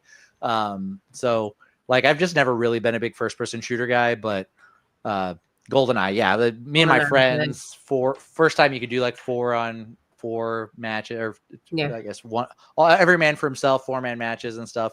Crazy, incredible. Yeah. It was one that I missed because like I didn't have a N64 in time, or I don't know. It wasn't the game that like I got. So I missed that, and then I feel like ever since then I've just been behind on first-person shooters because I never had that like foundational experience with GoldenEye. Fun story. I've told this on here before, but you probably haven't heard it, Randy. But my brother worked at Kmart, and I had saved up a bunch of money and had enough to just buy the N64 when it released. And so he had taken one off of a pallet ahead of the like pre-release of it and hid it somewhere. And that night that it released, he grabbed it, bought it for me, and brought it home. So I had the N64 the night it released. That's awesome. I had it for 2 weeks, and then my grades came in, and I was failing 2 classes, and my parents grounded me from my N64 that I bought with my own money, mind you. That was my property, and I didn't get it back for 3 months. So I had the N64 day one, had it for 2 weeks, and then had to wait 3 months for grades to come out again for me to get it back. Damn. Yeah, absolutely. Yeah, I was passing all my classes in 3 months. We can talk about that more. That sounds like you. Oh man, I'm devastated for you. I caught up. It's fine. Landy, what do you got for your number 3? Are we on number 3? Yeah, number 3. My number 3 is Punch-Out Wii. Now, I want you to remember the original Punch-Out for NES. Doing it. Now, think about the characters and imagine them after they've boiled away all of the racism. Is there even a game left? And what little bit of personality they have left in those characters, they expand on it in a way that's actually kind of entertaining to fight against. Now, imagine actually having to throw punches at all the characters, moving and bobbing to get out of the way, and you're left sweating after every fight because you actually have to move enough just to keep up. Yeah. That's Punch-Out Wii, and I loved it when I played it as a kid. So much fun. Does the turban look better with upgraded graphics? Yes, the turban looks better with upgraded graphics, but it is still the Wii, so it's like a slightly beefier GameCube. So do with that what you will. Yeah. And Mike Tyson's not in this one? Mike Tyson is not in this. He's replaced by a character named Mr. Sandman because he'll put you to sleep. Oh, Is he the one on the screen right now with the purple glove in front of him? No, that is not him. Okay. That's the Disco Kid. I don't know. I never played this. I will give the cover designers credit. All of these characters are just from the first circuit, so they don't spoil anything past the first part of the game. So good on them. I see Thunderbolts Glass could take Joe. I a- recognize him. And then Von Kaiser's behind him. Yeah, and then the guy at the bottom is the one that has the tape X on his belly button, right? That's King remember his Hippo. name. Yeah, King Hippo. Now take a look at King Hippo, and take a look at this. Oh my god. that's wrong. Indistinguishable. So wrong. You need a little crown. Oh, moving along. Randy, what'd you get for number 3? For number 3, sorry guys, this will be my last show. I will not be invited back. Super Mario Bros. 3. Oh yeah. Good one. It is my cousins had it for their Nintendo. What game was this on? Was it just the Super NES? That's NES. NES? It's Okay. NES. I used to play it all the time. There are what me and my sister would call dancing boogers on the first overworld. You cannot tell me I'm wrong. I mean, they're trees, but yeah, I get it. Yeah, I get it. And yeah, I love this game. I have it for the Game Boy Advance when it came out on that. I again still have my Game Boy Advance stuff somewhere, but I don't even know if I ever beat it all the way through. But I adore this game. I got so good at the match 3 lines as they fly by. Had it down to a science. I can tell you that my mom tells the story about how growing up poor in the 50s, she'd never seen a color television until she watched The Wizard of Oz. The first time she ever saw a color scene, she went over to somebody's house who had it, and she watched it, and they had a color TV, and so whenever the color opens up on the show, that's the first time she'd ever seen anything in color on a TV, and she tells that story, and I think it's incredible. And I feel like this game is where I got that kind of, this is what a game could be. I remember I had played Super Mario Brothers 2, and they're both okay, but they're not cool. They don't do anything dynamic graphically, but Super Mario Brothers 3 does. From Mario's tail spinning, the way he uses his capability, all the stuff that you can do in that game just blew my fucking mind compared to what games I had played previously. And I remember being like, wow, this is what video games could be. And I always have a very warm spot in my heart for what Super Mario Brothers 3 is to me as a gamer. Because it was the first Mario game that I played. I didn't play the Super Mario Bros. Well, maybe I did in daycare or something, but because I think they had one there. But this was the one that I first played and knew what I was doing, and then the song still gets stuck in my head. The do do do do do do do do do do because the little dancing. Landon, dancing it looked like you boogers. had a question when I was telling the Wizard of Oz story.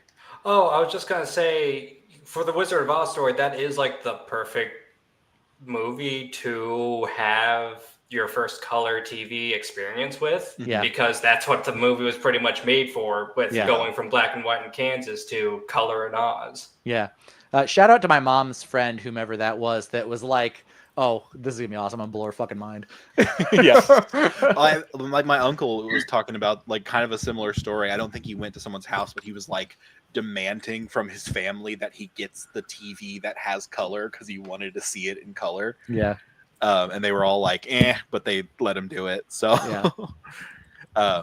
But yeah, it is like you said, the perfect movie made for that spectacle, to be the first thing. Yeah. Randy, what do we have in chat?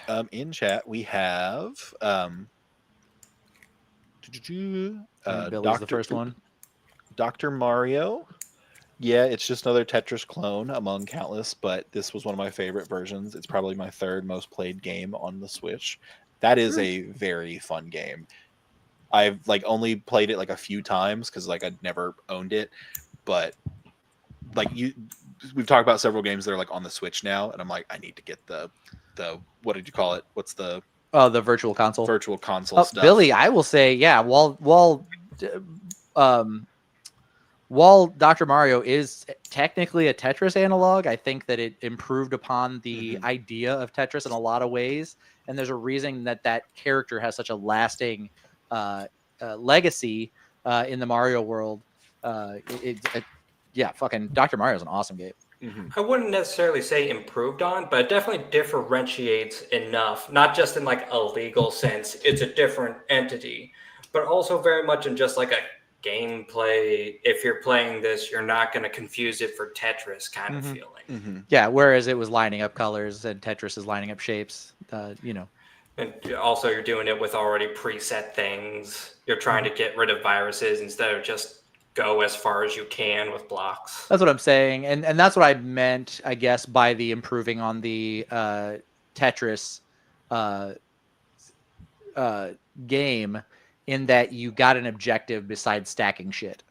You know what I mean? Stacking shit and lining shit up. And I think that because even Tetris has introduced like explosives and just different things that change the gameplay. And, you know, while Tetris is the father of that style game, I would say that it definitely, you know, got a lot of updates post Dr. Mario.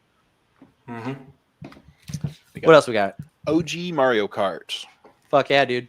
See, for the longest time, I thought OG was like N64, but there's one before that. Yeah, there's a Super Nintendo I've one. never played that one. But the difference between the two, they might as well be different games. Like, yeah, that's for for the original SNES one. It really is like a different beast. All the tracks are incredibly flat. The coins on the tracks are flat on the ground, and you just run over them. It's a different beast, and I'd argue not as fun of a beast, but hey, it's not my list. So yeah, the thing that the huge difference I think between the two is that in the SNES version, the car stays in one place and the track moves. Okay. And so instead of you moving the car left to right on the screen, you turn and your car turns and the map moves underneath it. Like it's very different from what the next entry into the chapter is, whereas you get like they added drifting and jumping and like it was very different games, I would say. Billy had a comment on the Wizard of Oz thing. He said Wizard of Oz, and it kind of follows what Landon was saying. Wizard of Oz is a great movie to first see color TV. I would say that feeling with me was Super Mario World. The colors are incredibly bright and so alive feeling. Totally agree with that. Billy said, fucking hell. SNES was trying its best, guys. We're not being critical of the SNES, buddy. You know, it was a different time. Listen, the SNES can do a lot of things great. That just wasn't in its wheelhouse. Yeah. Yeah. It's like asking me to fly a plane. I can do a lot of other things. I can't fly a fucking plane. There's a TikTok of like a little girl who's like trying to paint nails, and she's, you know, getting on her fingers when the mom says that, and she's like has like a southern accent. She goes, "I'm trying my best, honey." And that's the SNES. It was trying. Bingo card. I did not have Randy being a southern accented preschooler on the card either. God, I am losing all sorts of points today. Jen, what did you have for your number 2? Legend of Zelda, the Ocarina of Time. Actually, Landon, copying you a little bit. Yeah. What? No, go ahead. No, again, this was one of the games that me and my big brother played. Absolutely loved it. Part of my job was to have a notebook and write down the up, down, left, right for all of the songs that you would play. I would keep track. And my brother's like, which one's for the sun? I was like, oh, wait, it's this one. And I'm like, it's up, down, left, right. And so yeah, that was part of How long did you do that before you figured out that you could just open a menu and look at them? It was longer than I'd like to admit. Oh, We didn't know shit. that, but hey, we Real kept qu- track of it. We kept track Real of quick, it. without thinking, what's the first song that comes to mind, like that you can like just pull out like the tune of? I have my answer. Oh gosh, I can't got mine. remember the tune. I 'Cause remember. there's I one that remember. just pops into my head all the time, and I'm like, I don't know why. Is it the lullaby? I think mine Zelda's Lullaby? is it? No, Well, okay, now I'm no, double. no, no, no, no. That one. Yeah. No, mine is Yeah, Epona I think it's song. the Mine's a lullaby. Poda song. Yeah, I That's don't know exactly- why, but like Epona is the one that sticks in my head, and I'll just Yeah. yeah. Yeah, that one. Yeah. That for me, it was always "Song of the Storms." Oh, that's See, a I good one. wanted it to be something cool. Song of Storms is great because it's got a little bit of Discord in it, where Mhm. the rest of Mhm. them don't. Yeah. Yeah, that's a good one. I do really like that one too. That's a really good But one. the one that pops in my head all the time is Epona's song. Yep. Landy, what do you got for number 2? Oh, I think we skipped your number 3. I was about to We say, skipped yeah, my number 3. Yeah. yeah. Guys, it's my show. How do we do this? My number 3, going back. Thank you, Randy, Landy, and Jen. That's the name of our sitcom. Anyway, my number 3. This one again because of the connection I have to it because of my brother. My brother Joey, the brother immediately older than me, and I played this game way too fucking much. And it's Super Double Dragon. Now I love fighting games. I love beat 'em ups. I love Streets of Rage. I love, especially the older Ninja Turtle games and all of that stuff. But Super Double Dragon has a very special place in my heart. Billy and Jimmy Lee, great characters. I was so excited about the movie coming out based on this game, and it's such dog shit compared to the game, and I was so let down about that. But I love this game. I love the gameplay. I love the weapons that they included in it. I love the look of it over the previous like giant-headed beat 'em up games where their bodies were kind of weird shaped.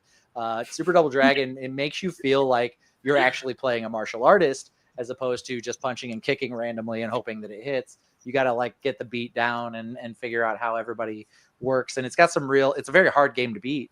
And it took some time and it involved a lot of effort to get through every level.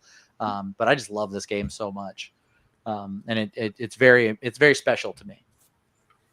I've only learned of its existence because of Mr. Sunday Movies on YouTube. They're like a caravan of garbage. Mhm. And they recently did Double Dragon. Like they're doing a bunch of video game movies. And this was one of them. I didn't know it existed. And then I was watching Righteous Gemstones. And there's like a Christmas where they get like the cabinet version of it. And like, I think it's fun. And then now it's here. I'm like, apparently I need to check into this game and the dog shit movie. It's so funny that you brought up Mr. Sunday Movies. I don't think I've ever talked about this, but Mr. Sunday Movies is the podcaster that made me think I wanted to do podcasting. I mean, same. I love. He's the reason that this show exists. I love Nick Meso. Yeah. I like love them those both, guys. but he's and that whole funny. family do go on. Mhm. Auntie Donna, like that whole group, Mhm. incredible. Randy, no, Landy, what's your number 2? My number 2, everybody who had a Wii played it. It's Wii Sports. Yes. This was like, so the Wii was like the newest console we had gotten after the Nintendo 64 in my house. So like we got this for Christmas one year, and me and my entire family played it like crazy for like a month straight. And then it basically boiled down to me and my sister playing it like crazy for years after that.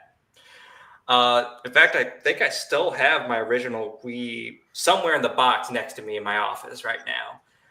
But yeah, with Wii Sports, it was a game that you could always pop in and always have fun with by yourself or with people. I used to bowl 300 on the bowling game constantly because I played that all the time. Wow. Yeah. Boxing was always fun. Baseball was always fun. There's not a single dud of a game in that entire thing. Mm-hmm. There's not a single game on there that I would not have fun playing. Yeah. The golf was super fun. I love playing the golf. I don't really like golf. It was fun on that. Mm-hmm. Yeah, that had the Wii Sports Boxing on it too, right? Mm-hmm. Yes. Touching on your knockout choice. I totally agree with that. It was for a game that was like the Nintendo, like, here's our generic game to try out all of our peripheral. For something that was essentially a demo to check out the system, knocked it out of the park. Yeah, absolutely. And then like for Switch, it's like ARMS, I guess, was that the game that like kind of released with it? That was one of them. Yeah, That was, and it was like, you know, like thinking like going from Wii Sports to that is just like, oh, you didn't have to go as hard as Wii Sports, but you did, and it's so good. See, you say ARMS when you think of tech demo for the Switch. I always think of 1-2 Switch. Oh, that's the right answer. But ARMS is just one where I'm like, that game was like sounded cool to me, but I don't think any of you guys ever play Robot Boxing for the Virtual Boy? I've never had a Virtual Boy, so no. We got a Virtual Boy like in the early 2000s that somebody got at like a garage sale, and I played it trying to be like, oh, this is cool, I'll try it. Like, it's an old retro system, whatever. Like, didn't do well. First off, that thing gave me the worst fucking migraines every time I tried to play it. It was so awful. You're telling me the monochrome wire graphics gave you migraines? Yeah. I mean, there was no comfortable way to put the headset on either. Like, there was like putting your face, because it had like a stand and you could put your face in it, so you didn't have to strap it to your head. That never worked well. You couldn't get enough like face pressure to make it like where the game was like block out enough light so you could see the game you were playing. And then if you strapped it to your head, it was so uncomfortable that you couldn't play anything long term. I'm not surprised this thing fucking failed. But Jen, the Robot Boxing on it was pretty fun.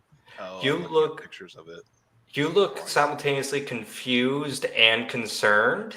I know he's like saying, I was like,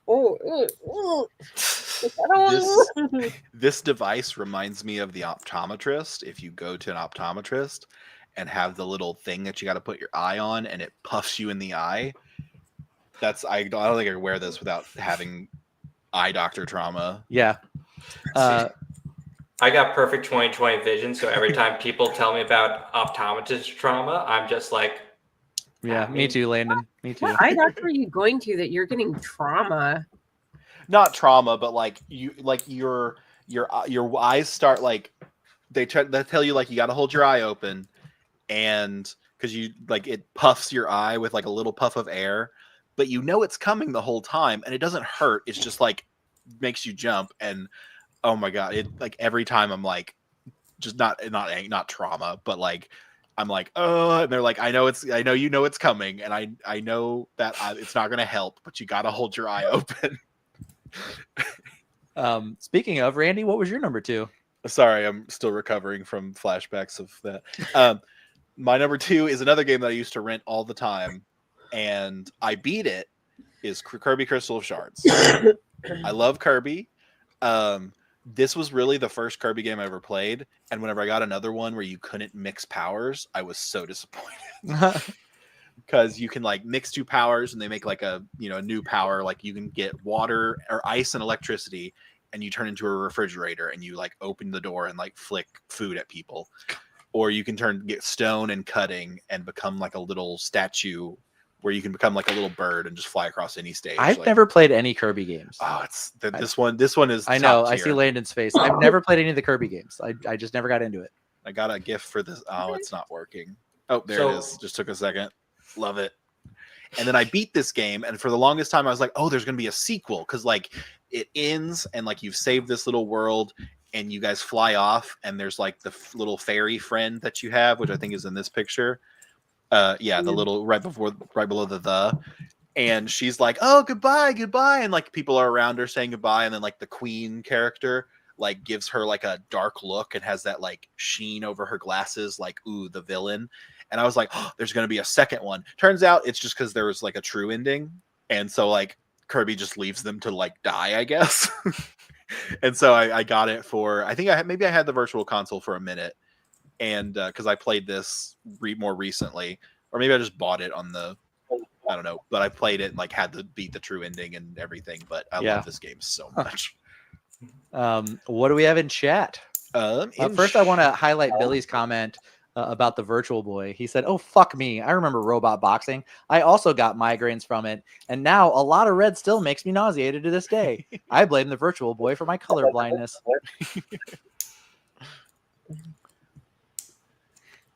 That old trope about getting too close to the TV ruining your eyes. Yeah. Probably true with the Virtual Boy.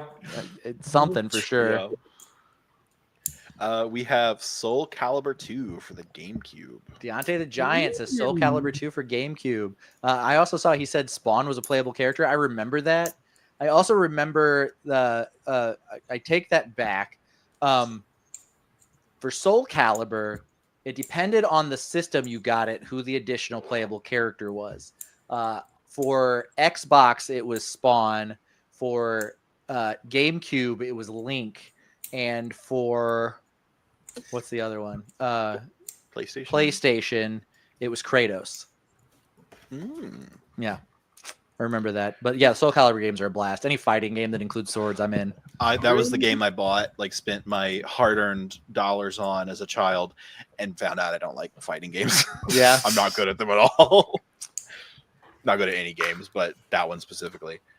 We have Guerrilla Warfare, top-down shooter that was secretly a fight at Fidel Castro and Che Guevara taking over Cuba.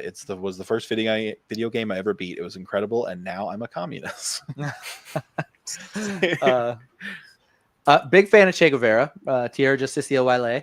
I agree with that. I never played Guerrilla Warfare, but I am familiar with it. It's kind of a it's in that realm of like Contra, but it's top down. Obviously, it's much later.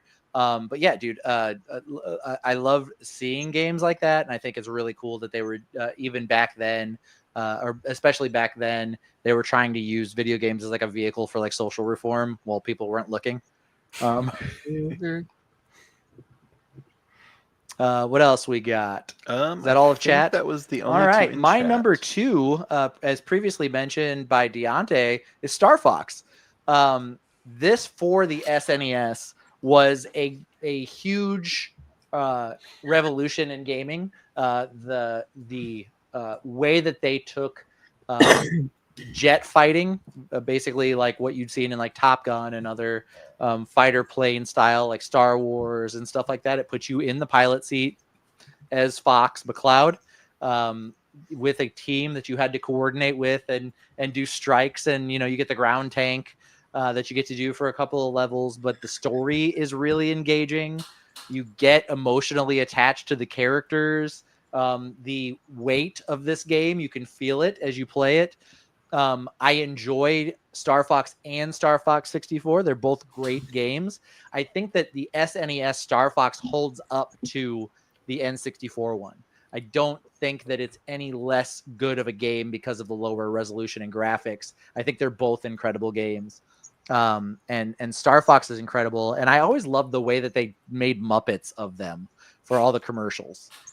Like, I just thought that was so cool. You didn't see a lot of video games do stuff like that. And they had Muppets that talked and looked, Muppetish for all of the promotional materials for Star Fox. And that's actually the Muppet on the cover of the game. Yeah. And I just thought that was really cool too. I don't know why. I just really dig it. This was another game that I didn't know there was a Super Nintendo version of. Like, I played the N64 one. Do they like follow after each other? Because I do remember playing like the N64 one, and they were like, "Oh, we meet again, Star Fox," and I was like, "What?" So, Star Fox 64 doesn't really introduce a lot of new story elements. It kind of is the same game over again, but with better graphics and some new vehicle modes. But it is its own story, but not enough. Like it's like, comparing New Hope to The Force Awakens. It's basically the same story. You know what I mean? But anyway, Jen, are you ready to give me your number 1?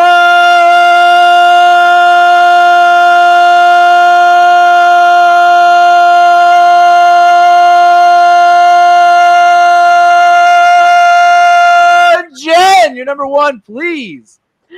Oh, my number 1 is actually Kirby's Dream Land on Game Boy.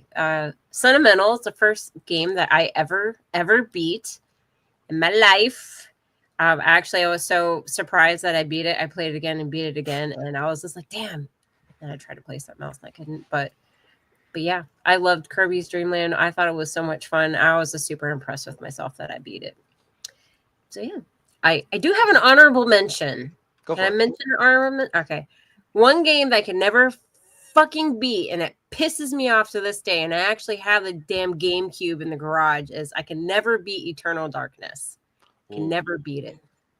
Used to piss me off. Every like right near the end where she starts like going insane and like the whole game's like getting all obscured and everything. I can never beat it. Pisses me off. Right now, I'm mad about it. Yeah, Eternal Darkness was out of left field. Not gonna lie, Jen, for everything else that has come up so far. Yeah, the nerd rage on that is real too. But yeah, it's a very different choice from the rest of your list. Yeah, well, this was when I was older, so I started playing a little bit darker games when I got older. You know, my taste match. But yeah, as a kid, I played all these other games with my brother, but then I started playing Eternal Darkness, and I loved it. But I just never could fucking beat it. Pisses me off. Got your first job, had some responsibilities, depression started to set in. You're like, oh, I wanted to feel something dark. Let me kill these people. Landy, what do you got for number 1? All right. My number 1 is Pokemon Crystal. Yes. I'm looking you dead in the eye when I say this. You. Yes, you. No Pokemon game, mainline franchise, is a good game. None of them objectively are good games. They're not good RPGs.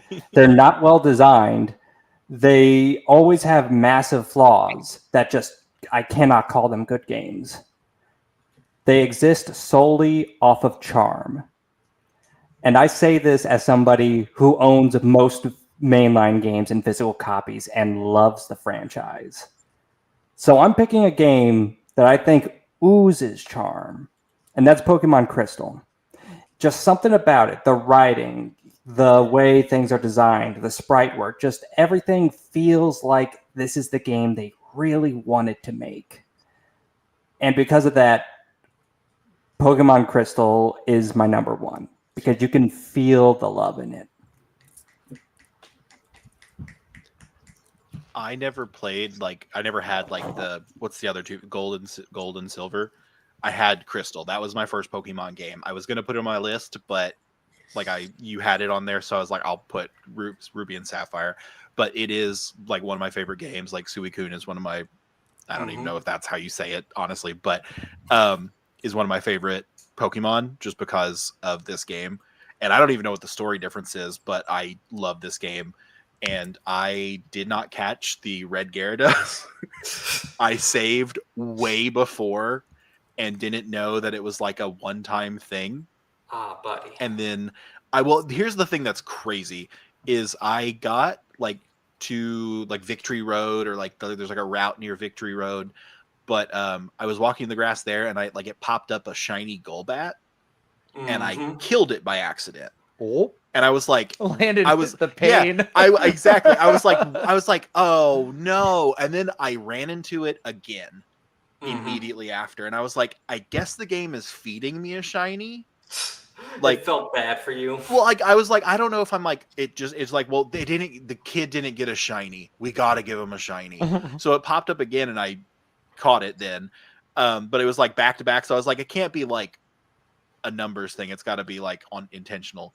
But yeah, so I never had a red Gyarados. I just had a red Golbat basically.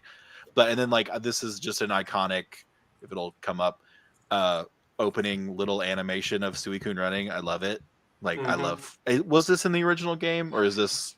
Yes, this was in the original game. The full opening really had a mysterious vibe to it. The whole full opening cutscene. You remember with the unknown popping up and little glimpses of Suicune as it ran through fields and stuff like that? Do you remember that? I don't. Vaguely, not fully, but oh yes, actually I have a GIF of it right here. I do remember this. Oh my god. Yes, I do remember that. That's I think what I was actually trying to find, not the one of that. But yeah, I love this game. I am fully on board with everything you've said because I love this game so much. Yeah. God, I feel like I've already taken up all my time with this. But one more little thing I want to say. I found an interview where I could not ever find it again. If somebody ever finds it, please forward it to me. But I found an interview with a game director saying that they fully expected to stop making Pokemon games after Generation 2 because, like, that was just what they wanted to do. Like, Gen 1 was basically a proof of concept to Nintendo that that the game concept would sell. And Gen 2 was them once they finally got funding and freedom to just make whatever they want. So Generation 2 really was like the games they were wanting to make when they came up with the franchise in the first place. And yeah, like they remade Heart Gold and Soul Silver, and I love those, but I am still so upset they did not remake Crystal. That's what I was waiting for, and people are like, it's not going to happen. And I was like, but why not? I mean, we got Z as a Legends game. Maybe we can get Crystal as a Legends game in the future. Maybe, hopefully, please, Nintendo, please, Nintendo. I'm sure they're listening, Landon. I know they are. They keep an eye on us. Randy, what did you have as your number one? My number one is twofold, just because they're basically go together. It's Pokemon Stadium 1 and 2. Okay. This was Pokemon Stadium 1 was the first game that I had with my Nintendo 64. Like, it was my Christmas gift. And and this was the only game I had for so long. And I got this and then Super Smash Bros, which also should be on this list somewhere. But I played the absolute hell out of this game, and like the mini games on it. More games should have mini games. Like Kirby Crystal of Shards has mini games as well, and they're also very fun. There's one where like you have to like knock the blocks out, like you guys are running around a thing, and you like can attack and like destroy a line. I'm sure it's a knockoff of some other game, but these two, like they did it like perfectly in the first one, and then just made it like improved on perfection in the second one with the mini games. Like the battles are fine, whatever, you Hypno and Dream and that N64 transfer pack where you could put your Game Boy Pokemon into your N64 game. See, I didn't have the first gen games, so once I got Pokemon Stadium 2, I was able to play a little bit on there. But yeah, this game was like so much fun. Like honestly the mini games, and then like just the battles were fine. You know, the battles were cool too. Just full on groping yourself. Yeah. The animations, maybe I think had to be toned down for the American audiences. But they still, like, I think she still does like a shimmy. Like there's a trend on TikTok where like a shimmy a day keeps the sads away or something like that. And that's just Nidoqueen doing that. But yeah, both these games are so much fun, and like nostalgia. First game I ever had, really. I think I had an N64, but before I had a GameCube or Game Boy, obviously GameCube. But before I had a Game Boy, I had this because Crystal was the first game I had for Game Boy, and that's why it's also one of my favorites. But yeah. What do we have in chat? Chat? And for Billy's number one, I want to go ahead and let Landon read that. Okay. I was saying I was reading them and I'm like, I'm not reading them as good. It needs the gravitas. Yeah, I was saying I'm not to Billy's. I stumble over it too much. Space Boy says Animal Crossing New Leaf, my first personally owned Nintendo game. Being the youngest kid means I didn't get to play or own my own games, but this game was mine. The 3DS was mine. It was just perfect. That's pivotal. Like your first, like, this is my game. Yeah. It sticks with you. Nothing like it. We got the whole Pokemon franchise. Deontay the Giant with his number one, which we've bragged on a couple of them already. People love Pokemon. And then he said his favorite is Pokemon X, I think. Sapphire or X. Yeah, Sapphire or X. Yep. And then we got Billy Rhodes, number one. Ready, Landy? Ready. Randy, if you'd be so kind. Thank you. Mario, Billy Rhodes, number one. Mario, get your Italian ass out of here. Donkey Kong, get back to the jungle. Want an in-game map or a map at all? Get fucked, asshole. You get graph paper and you'll like it. Princess Peach, Zelda, eat shit. The only Nintendo princess in my eyes is Samus Aran. Metroid is one of my favorite video game series ever. Oh man. And to cap it off, Oh, I'm sorry. Sweet Sweet Neato Netto titty titty juggling. can she be one of your princesses, of your Nintendo princesses? Oh my god, Just Billy. below Samus. So good. So fucking good. Princess Peach, Zelda, eat shit. Eat shit. I do love the I don't know, like Metroid Prime was like the first ones that I played, and they're very good. Those games terrified me. Yeah, just all the like the original NES Metroid. If At there's the an end of the game, whenever you find out that Samus was a lady the whole time and she strips down to her 8-bit bikini, and nerds that were like, "Oh my god, she's in a bikini!" Like, oh, like I've been playing a girl. how far we have come to the modern day of hentai games that you can play on in the browser on the internet, compared to Samus Aran's 8-bit bikini being the hottest thing in video games at the time.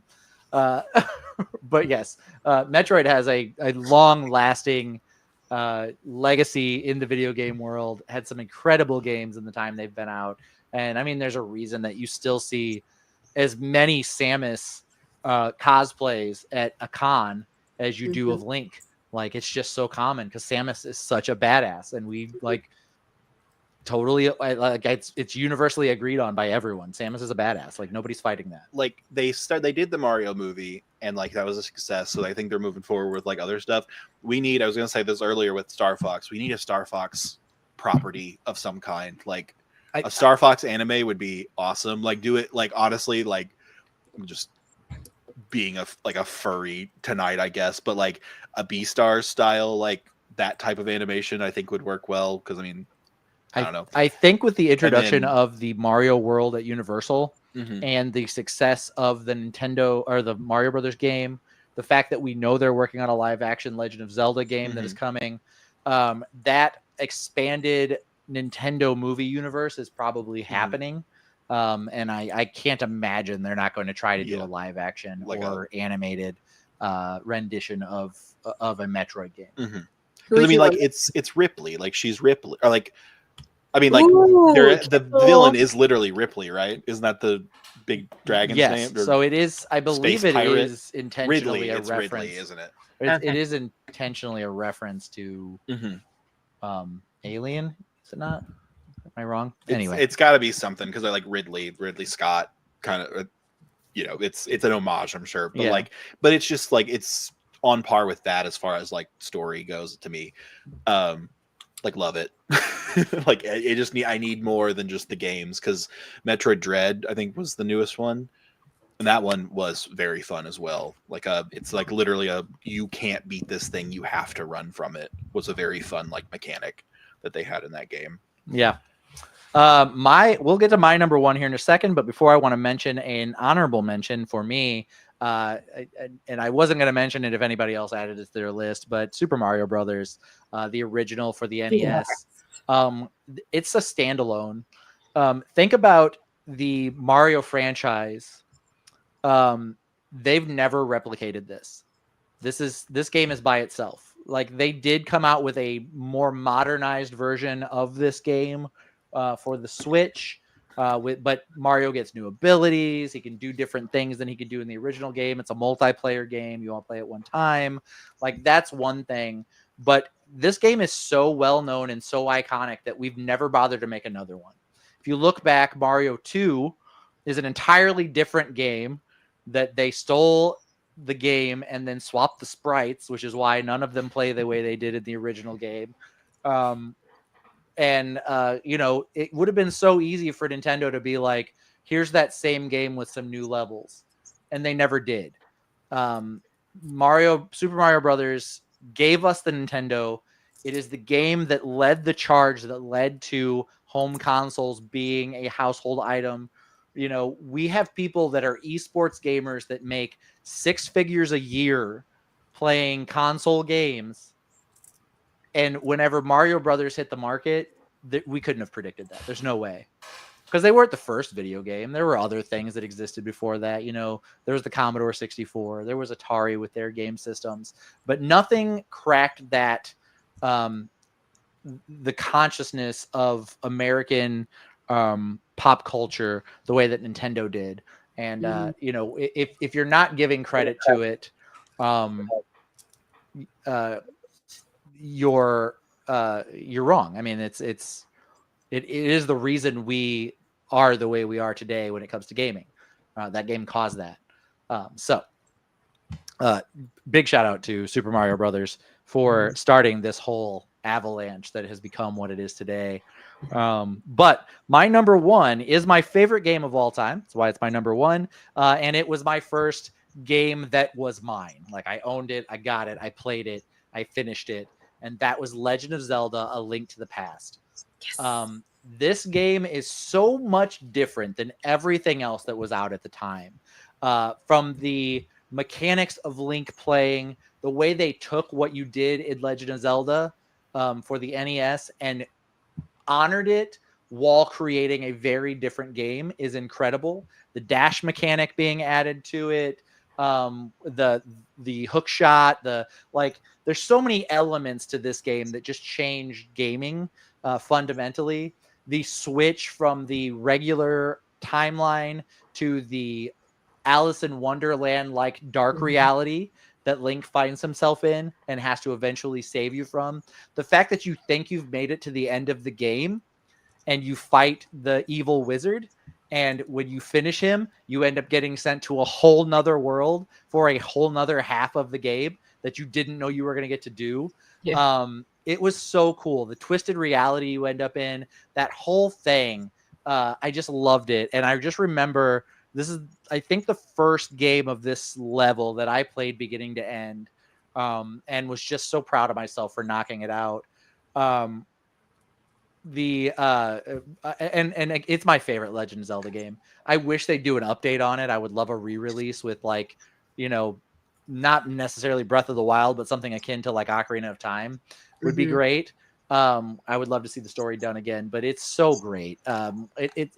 It's for the Legend of Zelda mythos, I think it's the one that did the most to establish what our modern Legend of Zelda is. I think it really comes from Link to the Past, and then beyond that, Link's Awakening, which is a very similar game for the GameCube.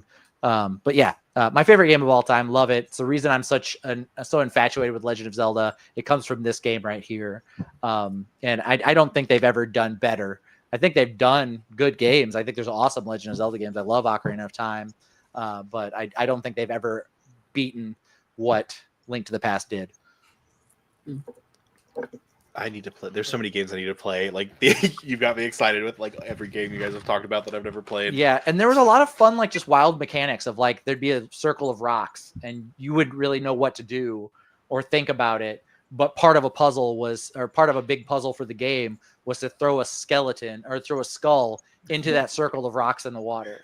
And it's like, this just looked like a decoration. Like, I just thought it was like a fun little part of the level. But no, it actually unlocks something. You get a thing from your quest for it. You know, it had the thing where Link dashes into gravestones and they slide open and it makes a stairwell. The original Legend of Zelda had that, but it didn't have the dash mechanic. You know, like it was just like you're looking at things and you're like, does this work with that? It's the way that I used to put like Ninja Turtle action figures in my Transformers hands. Like it gave us that element of like, does this thing work? And it did. You know, it was the puzzle solving of it. I think it was very different at the time, and I really think that it's iconic. So that does it for this week's hit list. Next week we are going to do, let's see. So we did video games this week. Let's do our 5 favorite fantasy classes. Everybody good with that? Mm-hmm. All right. Next week, our 5 favorite fantasy classes. For this week, this has been the hit list.